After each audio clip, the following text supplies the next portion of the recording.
Chapter 53. The entire inn was suddenly in a complete uproar. The experts of the Ximen clan looked as if they had lost their parents, their faces contorted. Half of the inn was filled with members of the Ximen clan.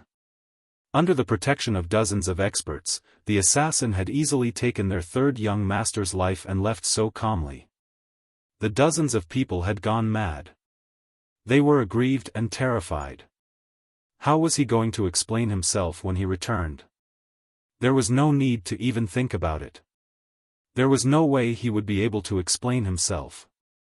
The door to one of the rooms opened abruptly, light seeping in as a young man dressed in white walked out slowly.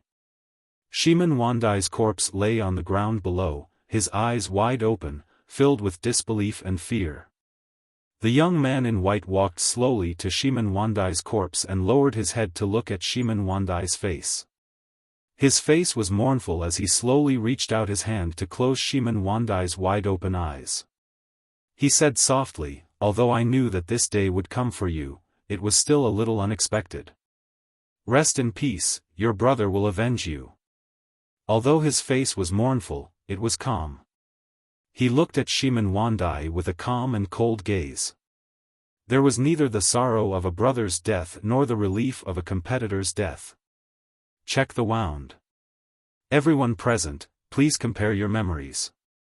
Third young master's guards, each receive 100 whips of the wolf fang. If you can endure it, you will live, if you can't, you will be buried with the third young master. The young man in white said coldly. Thank you, second young master. Ximen Wandai's guards relaxed. 100 whips of the wolf fang would naturally be enough to beat someone to the brink of death. However, the second young master's words meant that the punishment had already been carried out here. He wanted to protect them. If they were to wait until they returned to the clan to be punished, they would undoubtedly die. After being punished here, they would still be punished when they returned to the clan, but they would not die. Wound, there's only a scar on the chest. I can't tell what weapon it was. The scar is small, but it ruptured the heart and destroyed the mystical chi in an instant. It's very powerful, and the murderer's mystical chi is obviously very pure. The third young master is also at the third peak, but his muscles are tense and his mystical chi is flowing through his body, but it doesn't have any defensive effect. Therefore, the opponent's weapon seems to be a divine weapon. The murderer rushed in and killed Wang Fang first. Then, he used the sword in his right hand to slit his throat. Then, he chased after third young master. He used the sword in his right hand, but it didn't work. Then, he used a short sword in his left hand, but it didn't work. Then, this murder weapon appeared in his sleeve. In other words, the murderer has at least 3 weapons. 2 in the light and 1 in the dark. The murderer is tall and burly, and his voice is rough and coarse. The murderer moves very fast, and his xian qi is very high. To be able to kill the third young master in one strike under the watchful eyes of so many experts, this person is bold and meticulous. Moreover, he must have planned this beforehand. They appeared without a sound when they came, and they disappeared without a trace when they left. They must have planned their route beforehand. This person must be very familiar with the terrain. With the murderer's cultivation base, even though the first 2 strikes didn't break his defense, it could be a trick of confusion. Even if the first 2 strikes were to hit, they wouldn't have been fatal. Moreover, the third young master would have used the momentum to land on the ground, and the murderer would have lost the opportunity to strike. Then, the guards would have swarmed in. The reason why he didn't do so was to ensure that the third strike would be fatal. The murderer's cultivation base should be between the 4th and 7th heavens. Anyone lower than the 4th heavens wouldn't have such guts and schemes. Everyone gathered together, racking their brains to recall and think. At this moment, everyone was giving it their all. This was their only chance to redeem themselves. The young man in white, Ximen Wandai's second brother, Ximen Wanli, narrowed his eyes and listened quietly. The expression in his eyes changed constantly as he thought carefully. Has the third young master offended anyone since he came here? This, Shimen Wandai's guards looked at each other.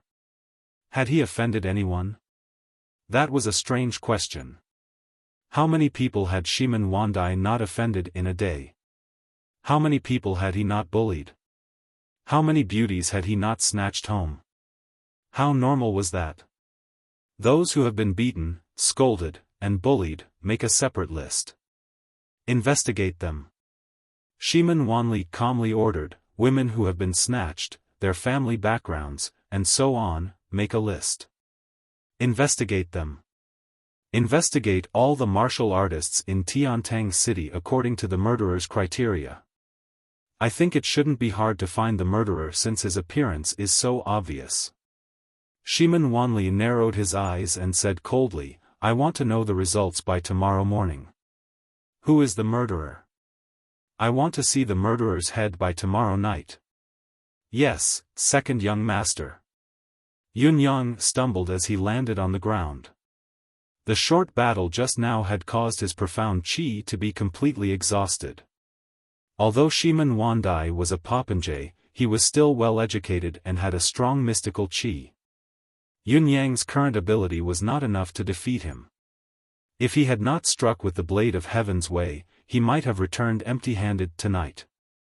However, Yun Yang had already expected this. It was precisely because of the lethal weapon, the blade of Heaven's Way, that he would take such a risk. Otherwise, why would he be so reckless? Yun Yang had not wanted to start with Shimen Wandai, but this fellow had been too presumptuous ever since he had come to Tiantang City. In just a dozen days, the number of women who had died in his hands had already exceeded a dozen. Since he was trying to frame him, Yun Yang might as well use it as an example. It was already past midnight when he returned to the residence of Yun. Yun Yang entered his room directly, one hand already on his belt. Just as he was about to undo it and take off his clothes, his eyes suddenly widened.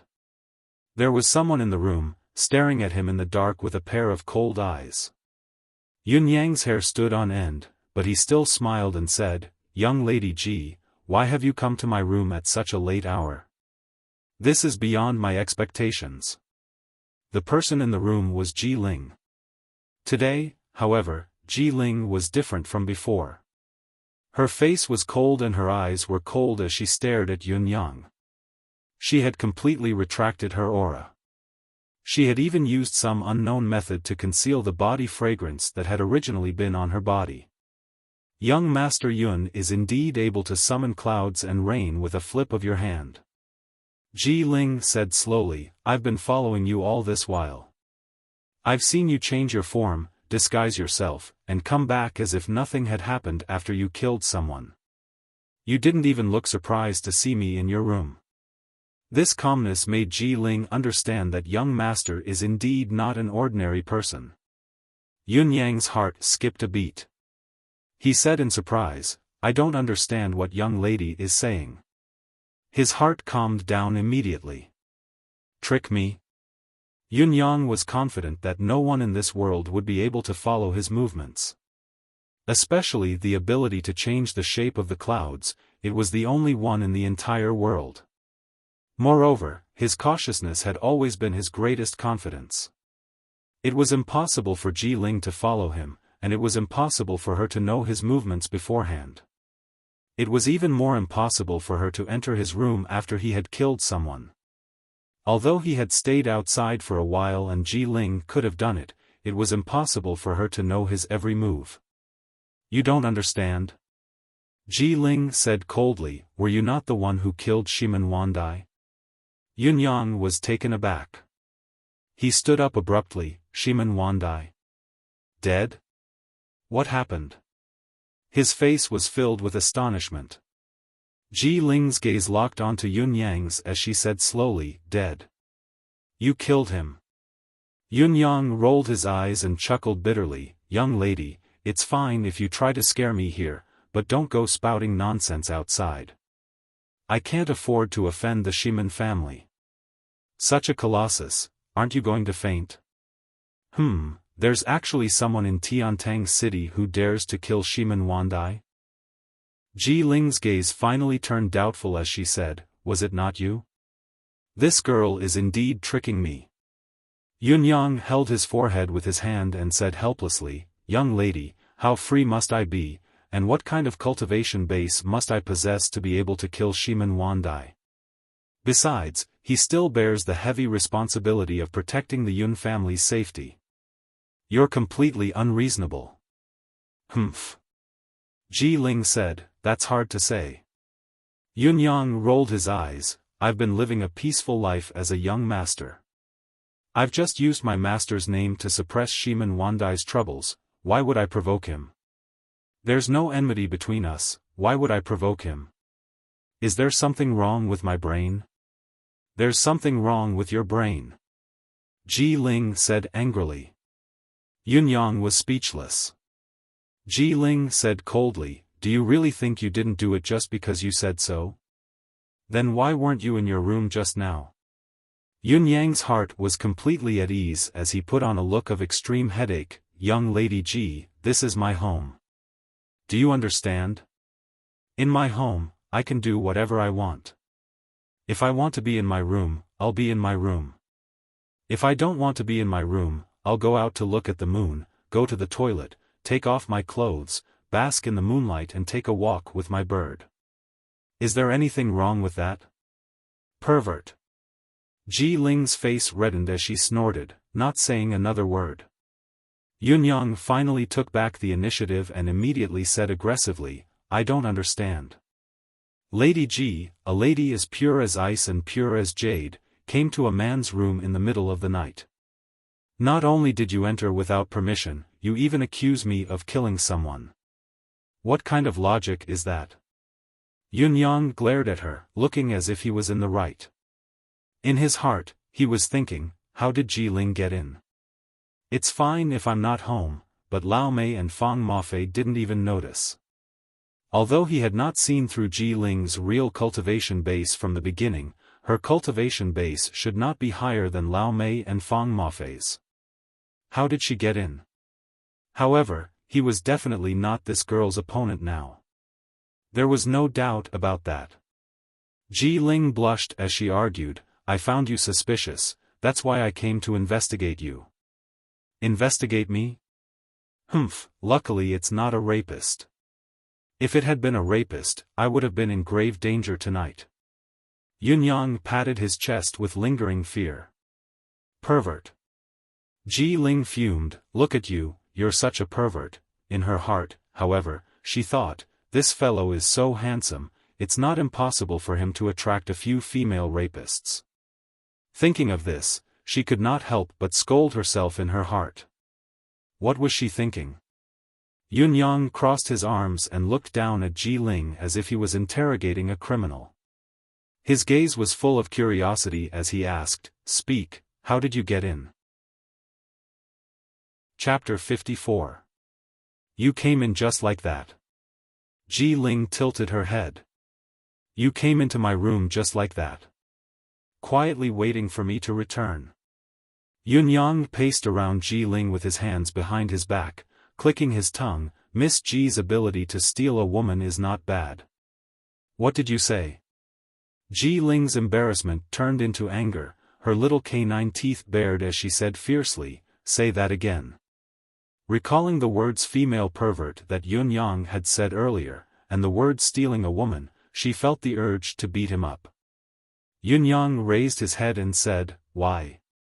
You're the one who did it, but I'm not allowed to say it? You. Ji Ling's embarrassment turned into anger as she felt that she could not gain the upper hand in a verbal battle. This child can't beat me anyway. She lunged forward. Yunyang was about to dodge, but Ji Ling was fast and had already twisted his hands behind his back. With a twist of her hand, she had Yunyang pinned to the ground. She raised her knee and hit the back of Yunyang's buttocks. Yunyang flew out like he was riding on a cloud, sprawling on the ground. Before he could even cry out in pain, he felt a weight on his back. Ji Ling had already sat on his back. Yunyang felt as if a mountain was pressing down on him. His back that had just straightened up a little fell back onto the ground with a thud, crying out in pain. Are you going to tell me or not? Ji Ling asked fiercely. My home, why can't I tell you? Yunyang was panting as he struggled to raise his head. Ji Ling stretched out her hand and pinned Yunyang's hands behind his back. She exerted force, causing Yunyang to wail, ouch, ouch, ouch. Are you going to tell me or not? I'm not. Can I do it? Yes. Yes. Big sister, let go. Do you still dare to give me that look? No, no, no. Ouch, did you kill Shiman Wandai? Yes, I killed him. I killed him, all right? Yunyang twisted his body, trying to regain control of the situation. However, Ji Ling's cultivation base was more than a level higher than Yunyang's. It was almost impossible for Yunyang to move even if he wanted to. Ji Ling sat on Yunyang, looking down at him from above. For a moment, she felt a sense of pride. Thinking of how she had been bullied by this fellow for the past few days, she felt exhilarated, as if the weight in her chest had been lifted. He said arrogantly, "Who asked you to piss me off these few days? Let me tell you, when you're not strong enough, it's better to tuck your tail between your legs." At this point, there were hurried footsteps at the door. Ji Ling was taken aback, but before she could jump up, the door was pushed open by Lao Mei. His anxious voice could be heard, "Young master, what's going on? Why do I hear that there's a fight here?" Then, he choked on his voice. Ji Ling turned back and Yunyang lifted his head with difficulty. Lao Mei was standing at the door with an incredulous look on his face. His eyes looked like they were about to pop out of their sockets as he stared at them. His mouth was so wide open that 2 duck eggs could almost fit in it. Ji Ling jumped up instinctively and stammered, It's nothing, it's nothing." Lao Mei smiled apologetically, "I didn't see anything. You guys can continue, I didn't. Ji Ling stammered as she grew more anxious. It's nothing, young people." Lao Mei took a step back, playing games, "It's normal, don't go." Ji Ling jumped up anxiously, I just wanted to teach him a lesson. Yes, I wanted to teach him a lesson. That's why I'm riding on," she suddenly choked as she spoke. Riding on him to teach him a lesson? Even Ji Ling herself did not think that such a reason could be justified. It's nothing. Lao Mei looked awkward as well, feeling that he should not have come over. He blurted out, "Actually, it doesn't matter who's riding who. I'm leaving." Feeling that he had said the wrong thing, he ran off once he closed the door. "You guys can continue." "No." Ji Ling rushed over to open the door and said anxiously, "It's not what you saw. Don't misunderstand. Listen to me." However, there was no sign of Lao Mei at the door. Ji Ling's mouth was agape as she looked at the empty yard outside the door. She could only feel her face heating up like it was on fire. As the night breeze blew, Ji Ling stood there in a daze for a moment. Suddenly, she reacted and cried out in extreme embarrassment. Covering her face with both hands, she squatted down. This misunderstanding could not be cleared even if she jumped into the endless ocean. My reputation. Ji Ling squatted on the floor, feeling too ashamed to face anyone. As she thought about it, she began to sob. "Why are you crying?" Yunyang got up quickly and asked in confusion, "I was the one who was beaten up. Why are you crying when you're the one who beat someone up?" Ji Ling whimpered, "It's none of your business. I don't want to either." Yunyang's words triggered another wave of anger, but he was still oblivious to it. "But this is my room. If someone hears you crying here, they'll think that I've..." Ji Ling sprung up and choked Yunyang's neck, her face flushed red as she said through gritted teeth, "Do you dare continue? Ugh, let go. I can't breathe." Yun Yang rolled his eyes. Ji Ling finally let go. Yun Yang covered his neck and coughed for a while. Rolling his eyes, he said, "Just a little more." Ji Ling snorted. "Speaking of which, why did you come to my place so late at night?" Yun Yang's tone turned serious as the alarm was lifted. He could clearly feel that Ji Ling was suspicious of him just now. After rambling on and on, Yun Yang could also feel that Ji Ling no longer suspected him of killing Shimen Wandai. Of course, it was time to discuss the matter now. "It's all because of you." Ji Ling snorted, her tone even colder. "I heard that Shimen Wandai had sent someone to kill your father, so I've been paying attention there. I didn't expect to see a commotion there, so I went over to take a look and found out that Shimen Wandai is dead. I had nothing better to do. If the Shimen family were to vent their anger on you, they would find trouble with you." Ji Ling snorted and said, "I came over to tell you, but you weren't home." Yun Yang's eyes were filled with warmth. How could he not know that this young lady was concerned about him? She had already been hurt by him, but she still paid attention to the news here. Once there was news, she still came to inform him. Yun Yang understood immediately. This girl was not trying to trick him from the start. "I just felt that I had nothing else to say, so I purposely did this as an opening remark to prove that I wasn't here to inform you of something. I am here to investigate a case."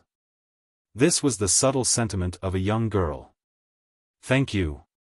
Yun Yang took in a light breath and said solemnly, putting away his frivolous demeanor. Ji Ling was not used to his sudden seriousness. She was stunned for a moment before replying, "You're welcome. Anyway, that's what's happening now. Shimen Wandai's death has driven the Shimen family crazy." Ji Ling said hurriedly, "You have to be careful. I'm leaving." Ji Ling lowered her head. The domineering aura she had when she was riding on top of Yun Yang and pummeled him was nowhere to be seen. Yun Yang's leisurely voice came from behind, "Yun Yang is not an insensible person. If there's a chance in the future, I will definitely repay you for your kindness." Ji Ling snorted and said, "Who wants you to repay me?" Suddenly, she was stunned and turned to say, "However, I do have something that I need your help with." Yun Yang was stunned. "I just said I'll repay you, and you really have something you need my help with?" He braced himself and said, "Please speak, young lady." Ji Ling bit her lip and said, "I have an elder brother who has been missing for many years. My family has searched the entire Tianxian continent, but we couldn't find any news of him. I heard that he appeared in Tiantang City 2 years ago." Yun Yang heaved a sigh of relief and asked, "What's your elder brother's name?" Ji Ling said, "My elder brother is Ji Lingfeng. He's 25 this year. He's not very tall, very skinny, and there's a dimple on the left side of his face when he smiles. He's definitely a good person." She told Yun Yang about her elder brother's situation in detail and even took out a portrait. Yun Yang unfurled the portrait and was immediately captivated by it with just a glance. Amidst the white snow, a man dressed in green stood with his arms behind his back. He stood tall and straight, looking into the distance with a determined gaze. He carried a sword with the hilt of a dragon's head, exuding an aura of carefreeness. It was as if he could ride the wind in this snow-filled sky if he wanted to. The man looked solemn, but his carefreeness seemed to be ingrained in his bones. As for the painter, his attainments in painting were extremely high, and he was able to portray this kind of charm. In terms of painting, this was a rare piece of art. However, the more Yun Yang looked at the man in the painting, the more familiar he felt. The man's face, demeanor, physique, accessories, and weapons were all things that he had seen before. However, he felt an inexplicable sense of familiarity and intimacy. He could not help but stare at the man for a long time, frowning in thought. Ji Ling became nervous when she saw Yun Yang's expression. "You've seen him before? Have you seen this person before?" Yun Yang's train of thought was interrupted. He shook his head and said in confusion, "I've never seen this person before, but why do I feel, what do you feel?" Ji Ling pressed on. "I feel, he seems very familiar." Yunyang frowned. "But I can't recall anything at this moment. Besides, I don't have any impression of this face." Ji Ling's eyes shone as she said, "Think carefully." Yunyang racked his brain, thinking about everyone he had met since he could remember. Finally, he shook his head and said helplessly, "No impression. That's strange. Logically speaking, there was no reason for him to forget someone who could give him such a feeling. But why couldn't he remember?" Ji Ling bit her lip and looked at him quietly. After a long time, she said, "If you ever remember or meet this person, please tell me. This is my elder brother. My only family in this world." Yunyang agreed hurriedly. Ji Ling excused herself with a heavy heart, but she did not forget to roll up the painting and take it with her. Looking at Ji Ling's silhouette, Yunyang was still thinking about the painting. The person in the painting was very familiar. His state of mind should not be disturbed by anything, but when he saw the painting, he could clearly feel that his heart was in a mess. Chapter 55. Something major had happened in Tiantang City. The third young master of the Ximen family had died in Tiantang City. This was a very serious matter. The entire Tiantang City was on lockdown. On this night, in another inn, a group of people were shouting and yelling, but they had no idea that such an earth-shattering event had happened outside. This was a coliseum. It was a private coliseum, but now, it had obviously been commandeered. There were only 4 people participating in the battle. Each of them had brought along 2 guards. There were 12 people in the spacious arena, 8 of them were watching, not moving, while the remaining 4 were shouting and yelling with all their might. They were agitated, their veins popping out as if they had lost their minds. There were only 4 of them, but they had shouted as if they were in a huge casino. Even the 8 guards at the side were sweating profusely from the shouting of these 4 fellows. It was already the finals. In the arena, a double-headed lion and a silver-tailed, black-furred mystical beast were fighting and tearing each other apart. Bite! Idiot! Ice blade, ice blade! Fireball, oh, fireball, good! Turn around, and fight back! Wah, beautiful! Continue! Bite its tail! Bite its tail! Ice blade, cut its dick with the ice blade! If we succeed, we'll win immediately. F***CK F***CK F***CK F***CK F***CK F***CK F***CK, oh my god, this is, F***CK. Dong Tianling, did you F***King send someone to put on the double-headed lion's skin? Ayayaya. F***CK. My double-lidded dog eyes are blinded. This is the first time in my life. F***CK. This world is crazy, the F***King lion has started punching. F***CK, let your father rub my eyes, I must be F***King dreaming. In the arena, the double-headed Elysian lion that was originally at a disadvantage suddenly stood up like a human. Its 2 hind legs were one in front of the other, and its 2 front claws suddenly came together. With a whoosh, it delivered a palm strike. Before the crowd had time to be surprised, the other front hoof suddenly clenched into a fist and fiercely punched the eye socket of the silver-tailed centipede. The silver-tailed centipede roared. One of its right eye sockets was visibly turning black. He could not help but stagger. At this moment, the double-headed Elysian lion on the opposite side, still standing on its hind legs, suddenly jumped up, turned around in the air, and kicked the silver-tailed hose's face with its hind legs at lightning speed. At the side, the 4 fops who were watching exclaimed as if they had seen a ghost. Their 8 eyes almost popped out of their sockets at the same time.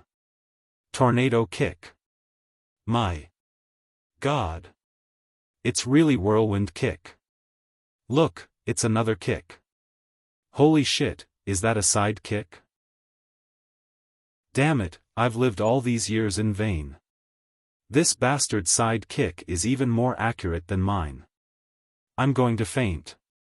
Consecutive punches. Roar. Holy sh*t, Mandarin duck chain kick. Holy sh*t, he's an expert. I feel like I've come to a plane full of immortals.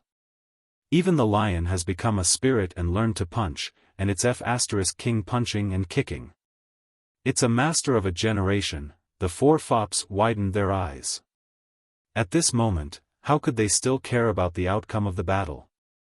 All of them were shouting at the top of their lungs. Even the 8 experienced guards were like ducks that had been struck dumb by lightning.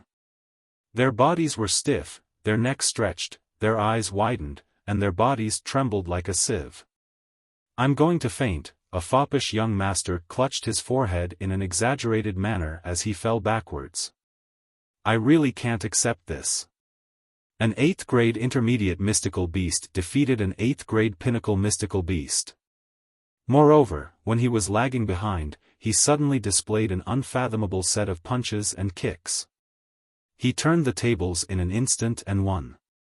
I must be F*king dreaming. The outcome of the battle had been decided. The silver-tailed centipede was obviously beaten silly. It clutched its head and whimpered, no longer fighting back. It really could not understand. Was it fighting a double-headed Elysian lion or a human? How could it be played like this? This was F*king against the rules. An even more shocking scene unfolded before their eyes.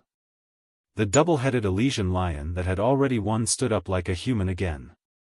Its 2 front paws were clasped behind its back, the demeanor of an expert as it walked on its hind legs, leisurely circling the field in a victorious manner. Oh! I'm going to faint. One of the fops rolled his eyes and collapsed weakly. I'm already going to faint. I'm already in a deep coma. Who can tell me, this isn't real? Your father is so shocked that even my legs are shivering. Since the beginning of time, we've all learned something new. This is no longer something that can be described as amazing. It's like 100,000 bulls, 1,000,000. 1,000,000,000. Of all the bulls in the universe. Mother, tell me this isn't real. Even Dong Tianlong, who had already won, was tearing at his hair as he looked at the field in disbelief. Suddenly, he placed his hands on his hips and laughed into the sky. Wahahaha! Your father has won. The other 3 fops snapped out of their daze upon hearing his words. This fellow had won? That's right, his double-headed Elysian lion was so demonic. Who else could have won if not him? He even knew how to fight. One should not be afraid of mystical beasts going berserk. One should be afraid of mystical beasts knowing martial arts. This was the F*king truth. Your father has finally won. Dong Tianlong roared, filled with the arrogance of a scoundrel. The 3 of you, come over to your father. Faster. Obediently, the 3 of them, nose to nose, stood up straight with their butts in the air. Faster. Your father wants to lecture you. Wahaha.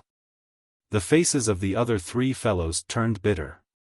They looked at each other with a bitter smile and sighed. They had thought that with the silver-tail lion, they would be able to suppress Dong Tianlong for the rest of their lives. Who would have thought that he would turn the tables in just one night? However, one had to be willing to admit defeat. There was nothing to be said about that. What was more, he had used an 8th-level intermediate mystical beast to defeat an 8th-level pinnacle mystical beast. This was even more unbelievable. The 3 of them looked at Dong Tianlong helplessly. Count yourself lucky this time, cut the nonsense. Dong Tianlong rubbed his palms together, his face filled with hunger. You must have enjoyed beating me up last night. Today is your turn. Think about how you were so pleased with yourselves last night. No matter how this young master begged for mercy, all of you ignored me with sarcasm. You didn't expect this day to come, did you? He laughed proudly. Hurry up. I've told all of you long ago that the wheel of fortune turns. The river flows east for 10 years and west for 30 years. Don't bully the young for being poor. Flowers will bloom again, even a tortoise will have its turn. Stand properly. The three of them snorted, looking as if they were facing death with equanimity. They gathered together, the tips of their noses touching each other as they stood up straight. One of them said coldly, Dong Tianlong, don't go overboard. Dong Tianlong laughed. I'm not going overboard. I'm just going to follow the bet and beat all of you up until your mothers won't recognize you. Before his words echoed in the air, his leg had already lashed out impatiently. Come, come, come, little brother. Don't cry. Even if you cry, I'll beat you up until you become a pig. Bang, bang, bang. Little fellow, don't be unconvinced. You'll still lose. Bang, bang, bang. Come, come, come. Little brother, you're so cute. Hurry up and let me kick your butt. Dong Tianlong was so pleased that every muscle on his body was dancing as he pummeled the three fellows to his heart's content. He raised his fists and legs to greet his entire body. The expression on his face was especially merciless. The three popinjays were stubborn, their eyes spitting fire from the beginning to the end, but they did not make a sound.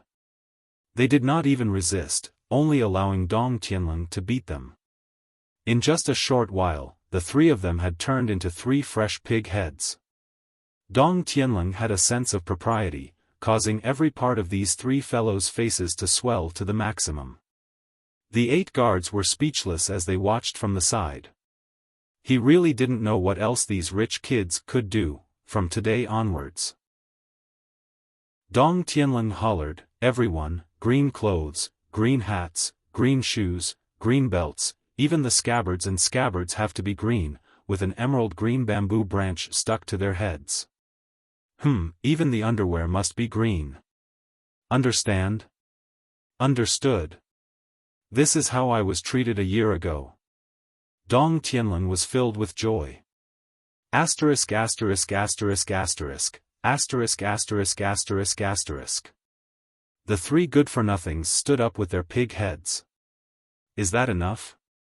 Why, are you guys still not satisfied? Dong Tianlong rubbed his palms together.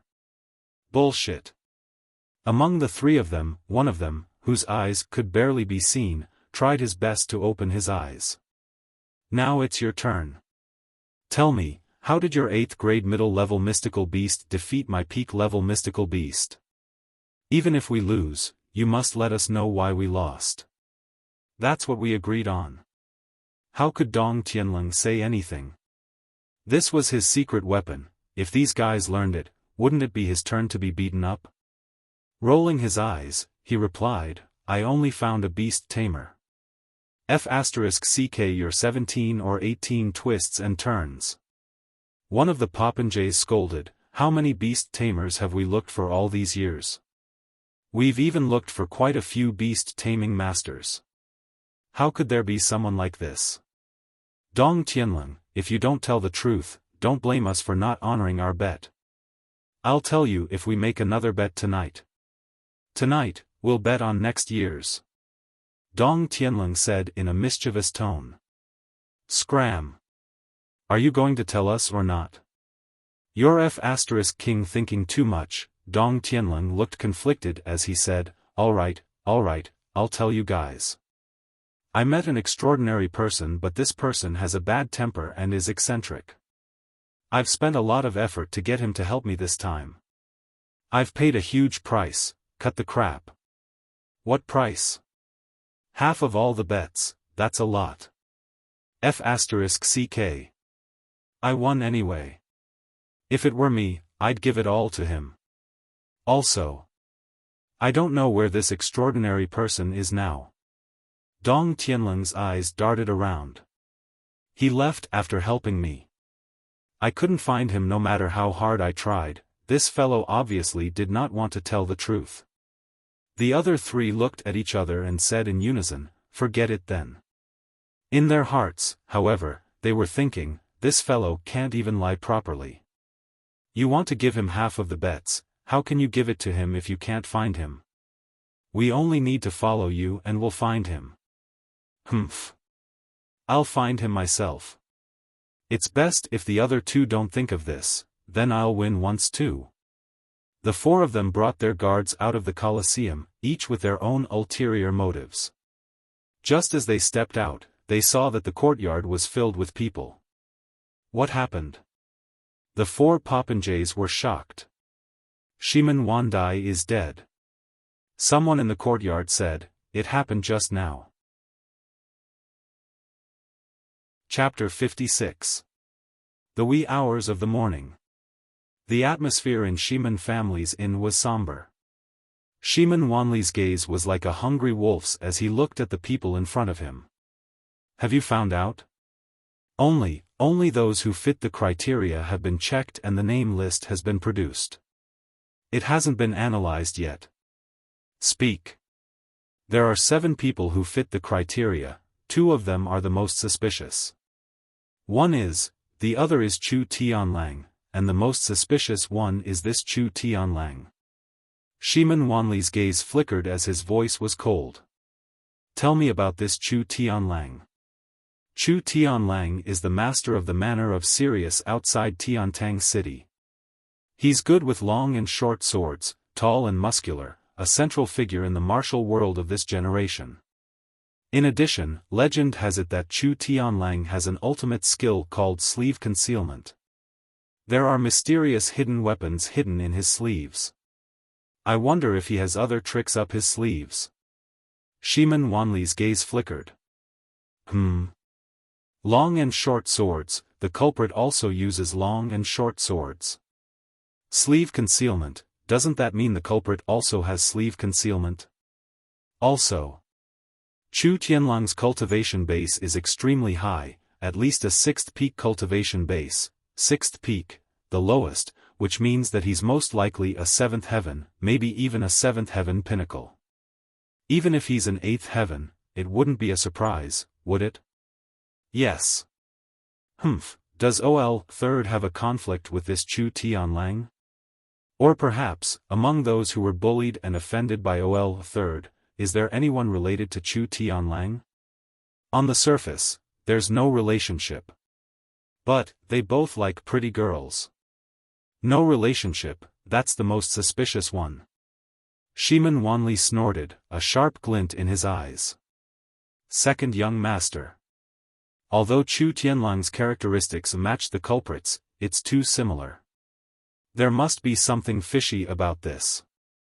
It's as if we're trying to frame him, someone said with a frown. Frame him? Shimen Wanli snorted coldly. So what if we're framing him?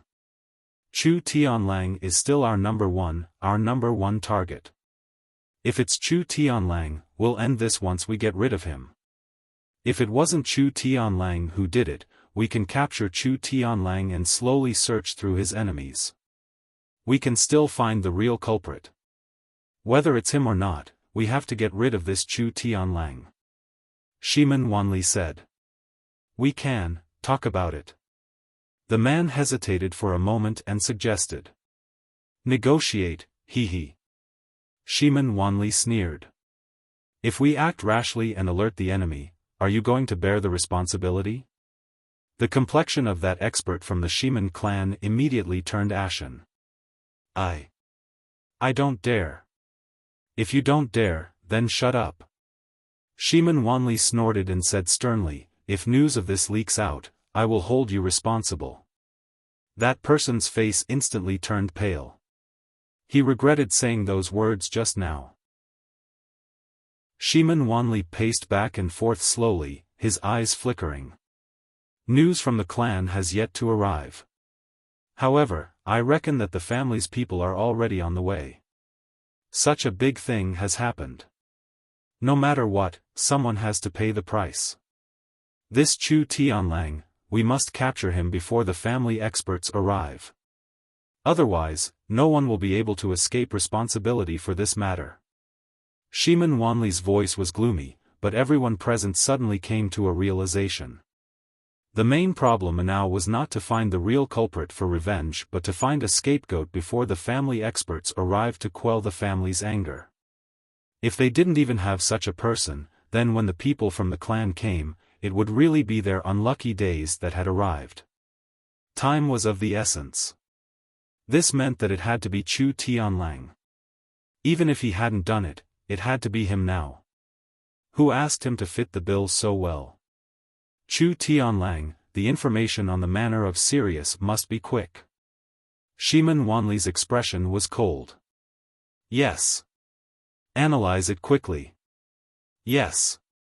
However, the analysis of the manner of Sirius caused the Shiman clan to suck in a sharp breath. While the manner of Sirius was nothing in the eyes of the entire Shiman clan, they were no match for the manner of Sirius. The manner of Sirius was a behemoth in this area.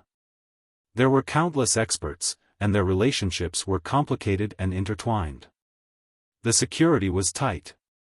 Invite young Master Dongfang, young Master Nangong, and young Master Bei with my name card. Shiman Wanli snorted. Let's discuss this. How can the tiny manor of Sirius withstand a single blow from the four noble families? At most, I will owe them a favor. Young Master's plan is brilliant. The sun had just risen when the four noble young masters had finished their discussion. Each of the four noble families would send out 50 experts to annihilate the manor of Sirius. Only a seventh peak elder from the Dongfang family had come, but this person was unwilling to act. Among the remaining experts from the four noble families, the highest cultivation base was only the pinnacle of the sixth peak. If so, how about Elder Shengguan hold the fort? Shiman Wanli asked for the next best thing. That's fine too. In that case, we have 6 sixth peak experts, 8 fifth peak experts, and the rest are all fourth peak experts. That's enough to deal with the manor of Sirius. Dongfang Qingkong fanned himself. If so, why don't we join in the fun as well? We'll have to inform the authorities in Tiantang City. If the government's army appears when we attack the manor of Sirius, it won't be appropriate. Don't worry, I've arranged everything. Thank you, everyone. If there's anything you need me to do in the future, Shiman Wanli, will do my best. Shiman Wanli cupped his fists solemnly. Brother Shiman, you're too kind. This is how it should be. The four noble families help each other and are of the same branch. This is how it should be. When do we begin? In the afternoon. In the afternoon, before the sun sets, we begin. We must end the battle before the sky turns dark. A cruel smile hung on Shiman Wanli's face. I don't want to do it at night, I want to destroy it in the day. I want the world to know what happens to those who provoke the four noble families. Brother Shiman is so domineering, so heroic. Ha ha ha, it's a promise then. In the afternoon. This battle, which would have a far-reaching impact, had suddenly begun without any warning. The manor of Sirius was almost defenseless. Suddenly, they were surrounded by enemies from all sides. Four troops attacked from 4 directions, killing anyone they saw. Blood flowed like waves as they charged towards the center of the manor. Before the manor of Sirius could react, blood had already flowed like a river. Chu Tianlang had a feast with a group of martial artists in the afternoon and was still drunk, sleeping on his bed. Suddenly, cries of war shook the heavens.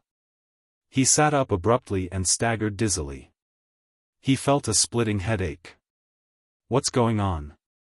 Chu Tianlang hollered, jumping up at the same time. His sword was already in his hand as the mystical art in his body circulated madly. Wisps of white mist that reeked of alcohol emitted from his body. At the same time, he extended his left hand and a chilling force manifested. A cup of tea on the table had already been frozen into ice. He crushed it and applied it to his face. With a shudder, he sobered up immediately. A manor servant scrambled into the hall. Manor Lord, it's bad. There are bandits attacking our manor. They're already inside, bandits? Chu Tianlang was at a loss. Where did these bandits come from? After so many years of peace, the manor of serious reputation had spread far and wide.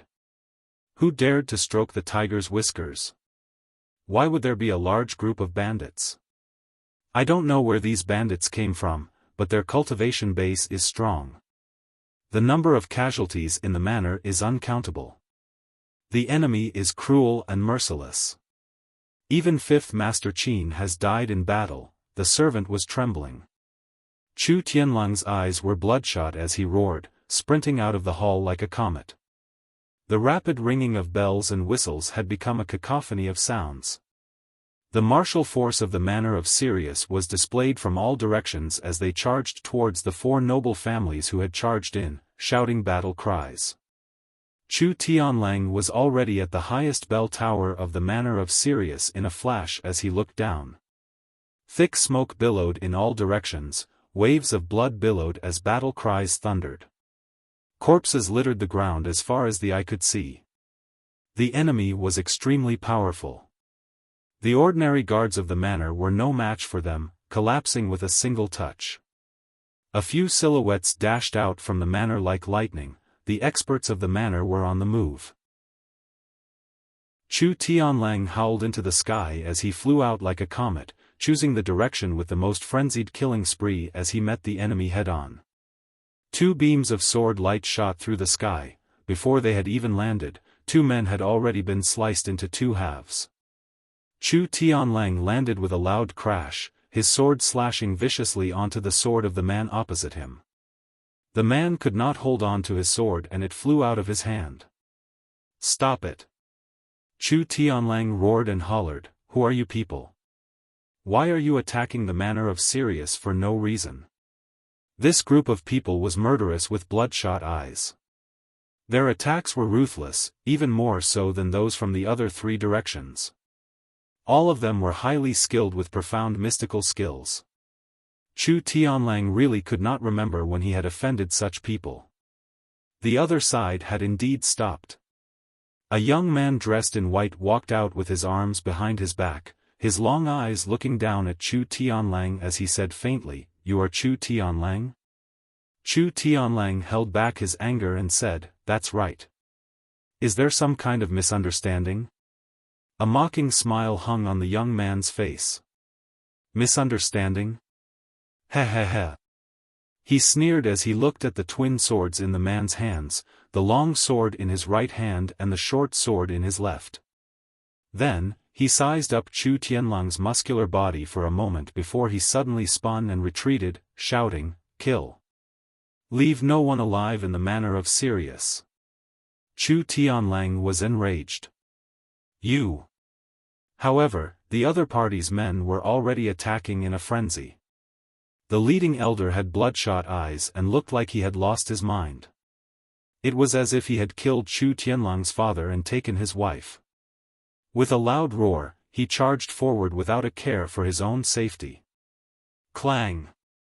Chu Tianlang parried the other's blow and shouted angrily, You should at least explain why you're doing this. We're all people of the underworld, there must be a cause and effect for everything. However, his voice was quickly drowned in the murderous cries. No one bothered with what he said. In an instant, the manor guests who had followed Chu Tianlang out were all sprawled on the ground. Chapter 57. The manor of Sirius was ablaze. The eyes of the 4 noble families were red with bloodlust while those of the manor of Sirius were red as well. Both sides were in a frenzy. The manor of Sirius was destroyed from east to west, and from south to north. Another dozen or so experts stood on the walls of the manor of Sirius. They calmly attacked and killed the people of the manor of Sirius who tried to escape. It was obvious that they were going to kill every last one of them. Chu Tianlang was enraged, almost losing his mind. He was surrounded and attacked by dozens of experts. Although their cultivation base was a level lower than his, the problem was that there were too many of them. He could not escape at once. The enemy had many men, but the youth in white was standing on the side, directing casually to fill in the gaps. Just as an opening was made and someone was sent flying, another 2 men sealed the opening with all their might under the youth's command, surrounding Chu Tianlang in the center. In other directions, the battle cries had gradually died down. There were groups of people on the left and right, all covered in blood, wielding swords and sabers as they approached. It was all over. Chu Tianlang was filled with endless grief and indignation. There was a commotion in the main building as the sounds of battle rang out. Shocked, Chu Tianlang attacked with all his might to repel the enemy. As he turned to look, he saw that there were already many people wielding swords and sabers, holding a group of women and children hostage as they came towards him. They were Chu Tianlang's family and children. A human head flew through the air and rolled a few times on the ground before it faced the sky. Chu Tianlang howled, his entire body shaking. This head belonged to his sworn brother, the person with the highest cultivation base in the manor of Sirius besides himself. He had always led 10 brothers and was the backbone of the manor of Sirius. His cultivation base was of the 6th peak of mystical cultivation. When the battle began, it was he who had led the experts of the manor to guard the main building. However, his head had already been chopped off. The other 10 brothers seemed to have lost their lives as well. "Stop!" someone shouted. Those who were attacking Chu Tianlang retreated 10 steps back like the tide. Chu Tianlang was covered in blood. Looking around, he saw 1 or 2 young masters leading each direction. While the others were covered in blood, these young masters were untainted by even a speck of dust. Each of them was handsome and elegant, their demeanor outstanding. At this moment, he was looking at him coldly. All the sounds of battle in the surroundings had already disappeared. Only thick smoke billowed in all directions. The entire manor of Sirius was like a dead zone. Only the rustling footsteps of these people could be heard in the surroundings. Looking at his captured family members, Chu Tianlang's heart was chilled. "Who the hell are you people?" Chu Tianlang looked at these people hatefully, his lips quivering. "When have I, Chu Tianlang, ever offended you? What kind of hatred do we have? How could you do such a heartless and inhumane thing?" Despite his extreme rage, Chu Tianlang's voice was surprisingly calm. In his mind, there seemed to be countless planets and universes exploding. His eyes were a little blurry as he looked out. Shimen Wanli took a step forward. "Chu Tianlang, my younger brother had no grudge with you. Why did you kill him then?" Chu Tianlang asked doubtfully, "Who is your younger brother?" He had killed so many people that he couldn't remember them all. Now, he instinctively thought, could it be that I really killed someone and the power behind that person has come to find me? Today, I'll let you die knowing the truth. Shimen Wanli said faintly, "This young master is Shimen Wanli. My younger brother, Shimen Wandai, died a horrible death in your hands last night." Chu Tianlang was taken aback as he suddenly understood. The Shimen family. Then, the other young masters were the young masters of the Dongfang, Nangong, and Bei families? A wave of absurd emotions welled up in him as Chu Tianlang said in surprise, "I didn't go out yesterday. Why did I kill young master Shimen Wandai?" Only after the question left his mouth did he finally come to his senses. He said loudly, "I didn't do it." He finally realized the seriousness of the matter. The Shimen family. If he were to shoulder this responsibility, there would be no other way out other than death. The Shimen family's enormity was not something a mere manor of Sirius could compare to. His fearful gaze looked at the enemies around him. Looking at the unconcealed murderous intent on their faces, looking at his family members who had been captured, he felt utterly disheartened. "You think I'll believe you just because you say it wasn't you?" Shimen Wanli smiled faintly, a sharp murderous intent flashing across his face as he suddenly roared, "Take him down. I want him alive." At his command, everyone around him moved in unison. Saber light flashed as blood spurted into the sky. All of Chu Tianlang's family members were decapitated. Chu Tianlang's guts were shattered as he let out inhuman cries of agony. He lashed out in a frenzy, the long and short swords in his hands ramming into the enemy's formation like a mad tiger. For noble families, I, Chu Tianlang, will never forgive you. The frenzied cries caused the burning flames to tremble crazily. Yunyang stood at the top of the mountain, looking at the fire and smoke that shot into the sky, his eyes as calm as the autumn waters. Lao Mei, you've broken through to the 6th peak, haven't you? Lao Mei smiled and said, yes, I have. With the help of the mystical stones and mystical crystals that young master has given me, my cultivation base is nearing the 6th peak. Yunyang pondered for a moment. The enemy has countless experts, a few of them from the 6th peak. Therefore, you only have one chance to strike this time. After this, whether you succeed or not, you must retreat immediately. Don't let yourself be trapped. Lao Mei nodded. I understand. Go then. Remember, once you've completed it, you must disappear immediately. Leave the rest to me. Yes. Lao Mei's form flashed in the air like a ray of light, heading towards the manor of Sirius that was burning in flames. Yunyang's purple robe flashed and he disappeared from the spot as well. Chu Tianlang fought madly, howling loudly as he dashed left and right like a mad tiger. His mind had lost all rationality due to his hatred. The long sword in his right hand had been broken and he was now holding onto a sword he had snatched.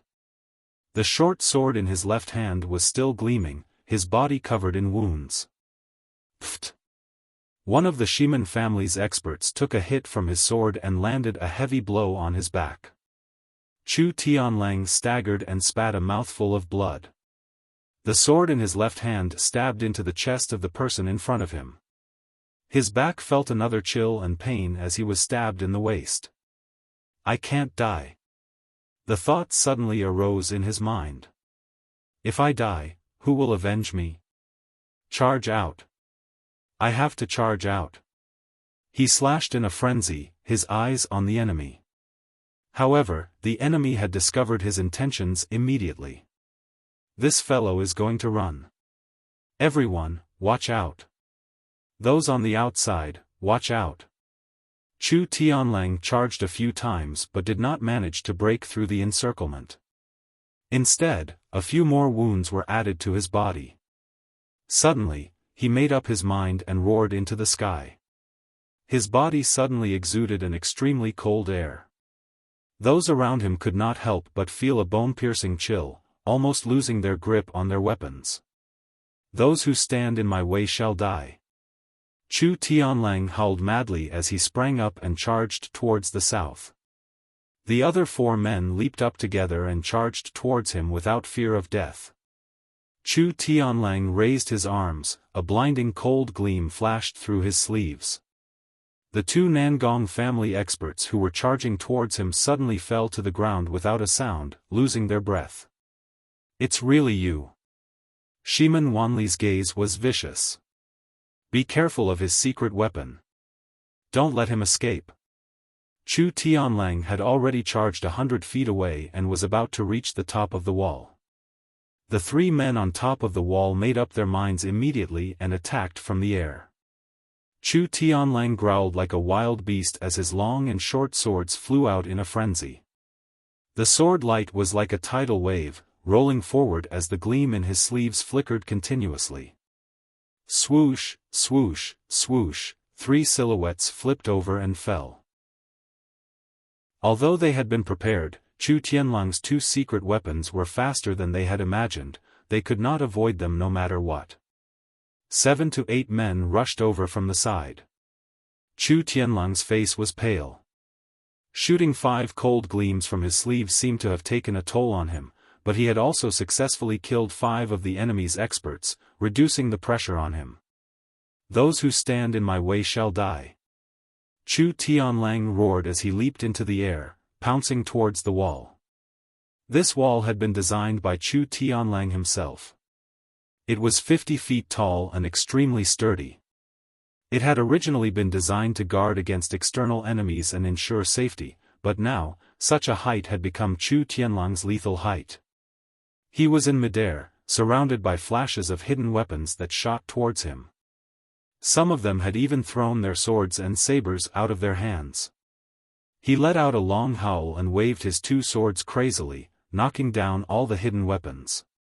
However, in this short period of time, there were already 3 people standing in the gap that had originally appeared on the wall. There were even 2 more people, one on the left and one on the right, coming from the sky with a strong gust of wind.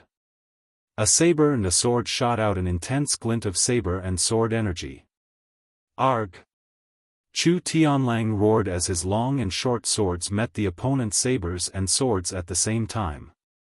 He had wanted to use the momentum to escape, but the 2 men were fighting with their lives on the line. There was no turning back. The sabers and swords were blocked, but they abandoned them immediately, pouncing forward and increasing their strength with their fists. Chu Tianlang howled in grief and indignation. His body in midair had nowhere to borrow strength from as he was smashed to the ground by his opponent. From all around, more than a dozen people pounced on Chu Tianlang, entangling him. Chu Tianlang howled madly, the gleam in his sleeves flashing continuously. Swoosh, swoosh, swoosh, 6 experts had died under his mysterious hidden weapons. However, he knew that he was finished.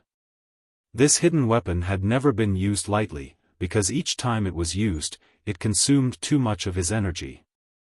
His limit was to use it 7 times in a single battle. Now, the number of times he had used it had far exceeded that. His energy was almost completely depleted. The wall that he had built was now too high for him to reach. The enemy's combat power had only been partially depleted. There were still a few experts who had been watching the battle with composure. Once these people struck, he would be dead for sure. I refuse to accept this. Chu Tianlang roared in his heart. However, his movements were becoming slower and slower. His body was continuously injured, his vision was starting to blur. If the battle were to end now, Chu Tianlang would faint on the spot. He was already at the end of his rope, it was only the indignation in his heart that kept him going. Harder. A cruel glint flashed in Shiman Wanli's eyes. Take down Chu Tianlang. The people who were surrounding Chu Tianlang answered in unison, their fighting spirit soaring. The enemy was already at the end of his tether, it was the best time to make a contribution. They surrounded him at the same time. It's over. Chu Tianlang felt the sudden increase in pressure, despair filling him. Chapter 58. The figure was masked in black, tall and straight.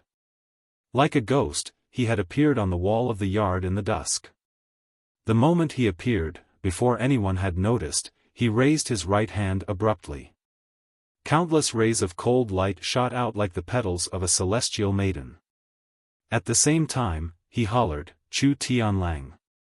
Chu Tianlang turned his head at the sound, his spirits lifted immediately.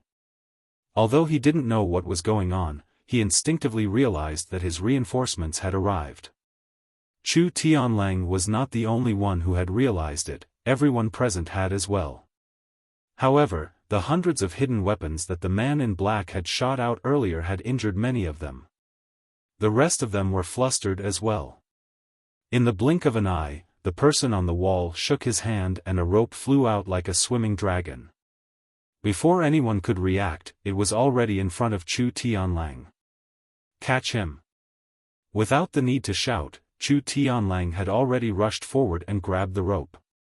The person on top of the wall exerted his strength and Chu Tianlang's body floated up into the air. The person on top of the wall had already disappeared.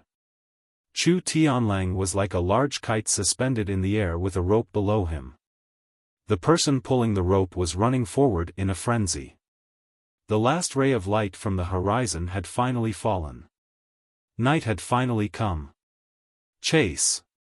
Ximen Wanli almost crushed his teeth from gritting them. Just as they were about to succeed, someone had appeared to disrupt their plans. Everyone sprung up at the same time and flew to the top of the wall.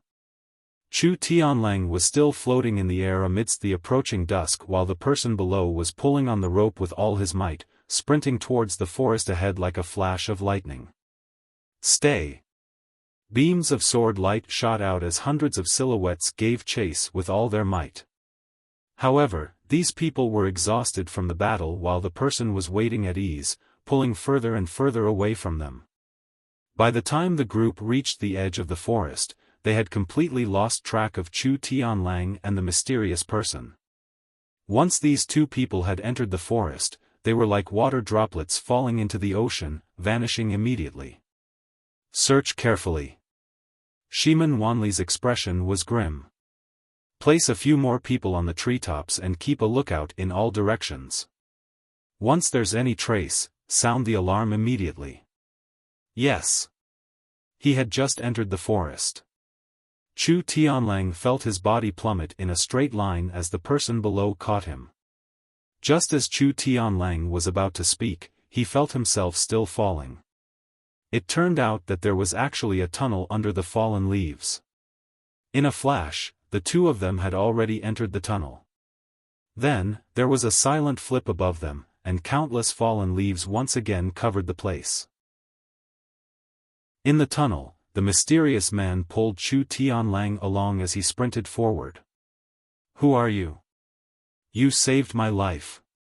Chu Tianlang was panting. Don't speak. A slightly aged voice said hurriedly, Chu Tianlang, remember this clearly. The risk this time is too great. The other party is one of the 4 great clans, and they are very powerful. If we don't use this tunnel, we will definitely be caught. So, after we get out of the tunnel, I will think of a way to distract some of the pursuers. As for you, immediately head in the direction of Jadeite Bamboo Mountain. It's only a dozen or so li away. Even if you run out of breath, you must enter Jadeite Bamboo Mountain. There will be someone there to receive you. Got it? Chu Tianlang's heart skipped a beat. Got it. Who are you? It doesn't matter who I am. The mysterious man said, the exit is right in front. You must be prepared immediately. As he spoke, he took out a pill from his robe and stuffed it into Chu Tianlang's mouth. This can help you unleash your potential. Chu Tianlang, it's up to you whether you live or die now. The tunnel had come to an end. Begin. With a stretch of his hand, the layer of soil above flipped up soundlessly as he pulled Chu Tianlang along and flew out. With a push of his right hand, he sent Chu Tianlang flying. Run! Chu Tianlang realized at once that he was facing the direction of Jadeite Bamboo Mountain.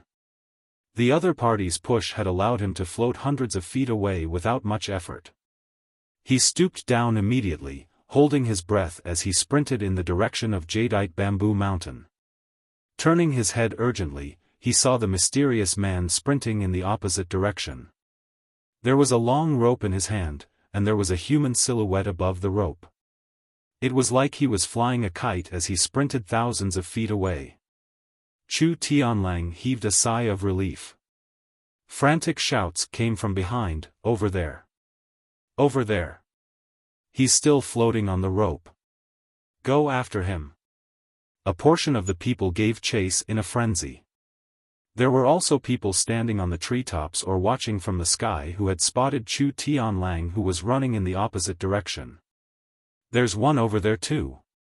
They've separated, one of them must be fake. Split half of the people over there. Chu Tianlang sprinted forward, sticking close to the ground. He could feel his heart beating faster and faster, his mind growing dizzier as he felt like he could no longer hold on. He held on forcefully, suppressing the pressure that was threatening to burst his heart as he charged into Jadeite Bamboo Mountain. His pursuers were getting closer and closer. Just as he dashed into the mountain, he could no longer hold it in and fell to the ground. Yunyang had been waiting here for a long time. He grabbed Chu Tianlang and said in a low voice, "Don't make a sound." With a flip of his body, a hole appeared beside him. Both of them tumbled downwards. At the same time, Yunyang stomped his foot upwards and the hole disappeared. The hole was hundreds of feet deep. There seemed to be an exit in the distance, glowing faintly. The moment they reached the bottom, Yunyang stretched out his hand and grabbed. A hole about a man's height from the bottom appeared. He grabbed Chu Tianlang and dashed into it. Then, the hole disappeared. After entering, Yunyang raised his palm and struck the back of Chu Tianlang's head. Chu Tianlang fainted without a sound. Yunyang dashed in with his body.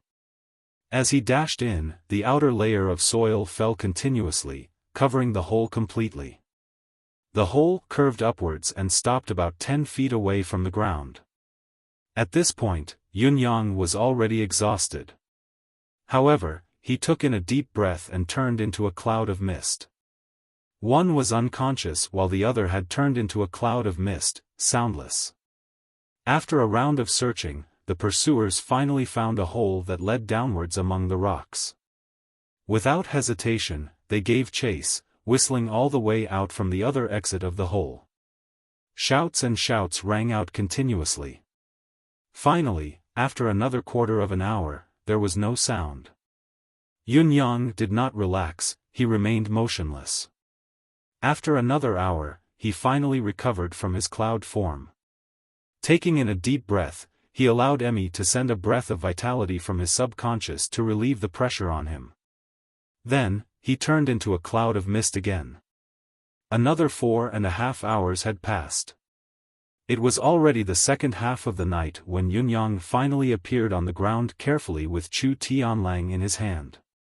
The night breeze blew, it was cold and cheerless.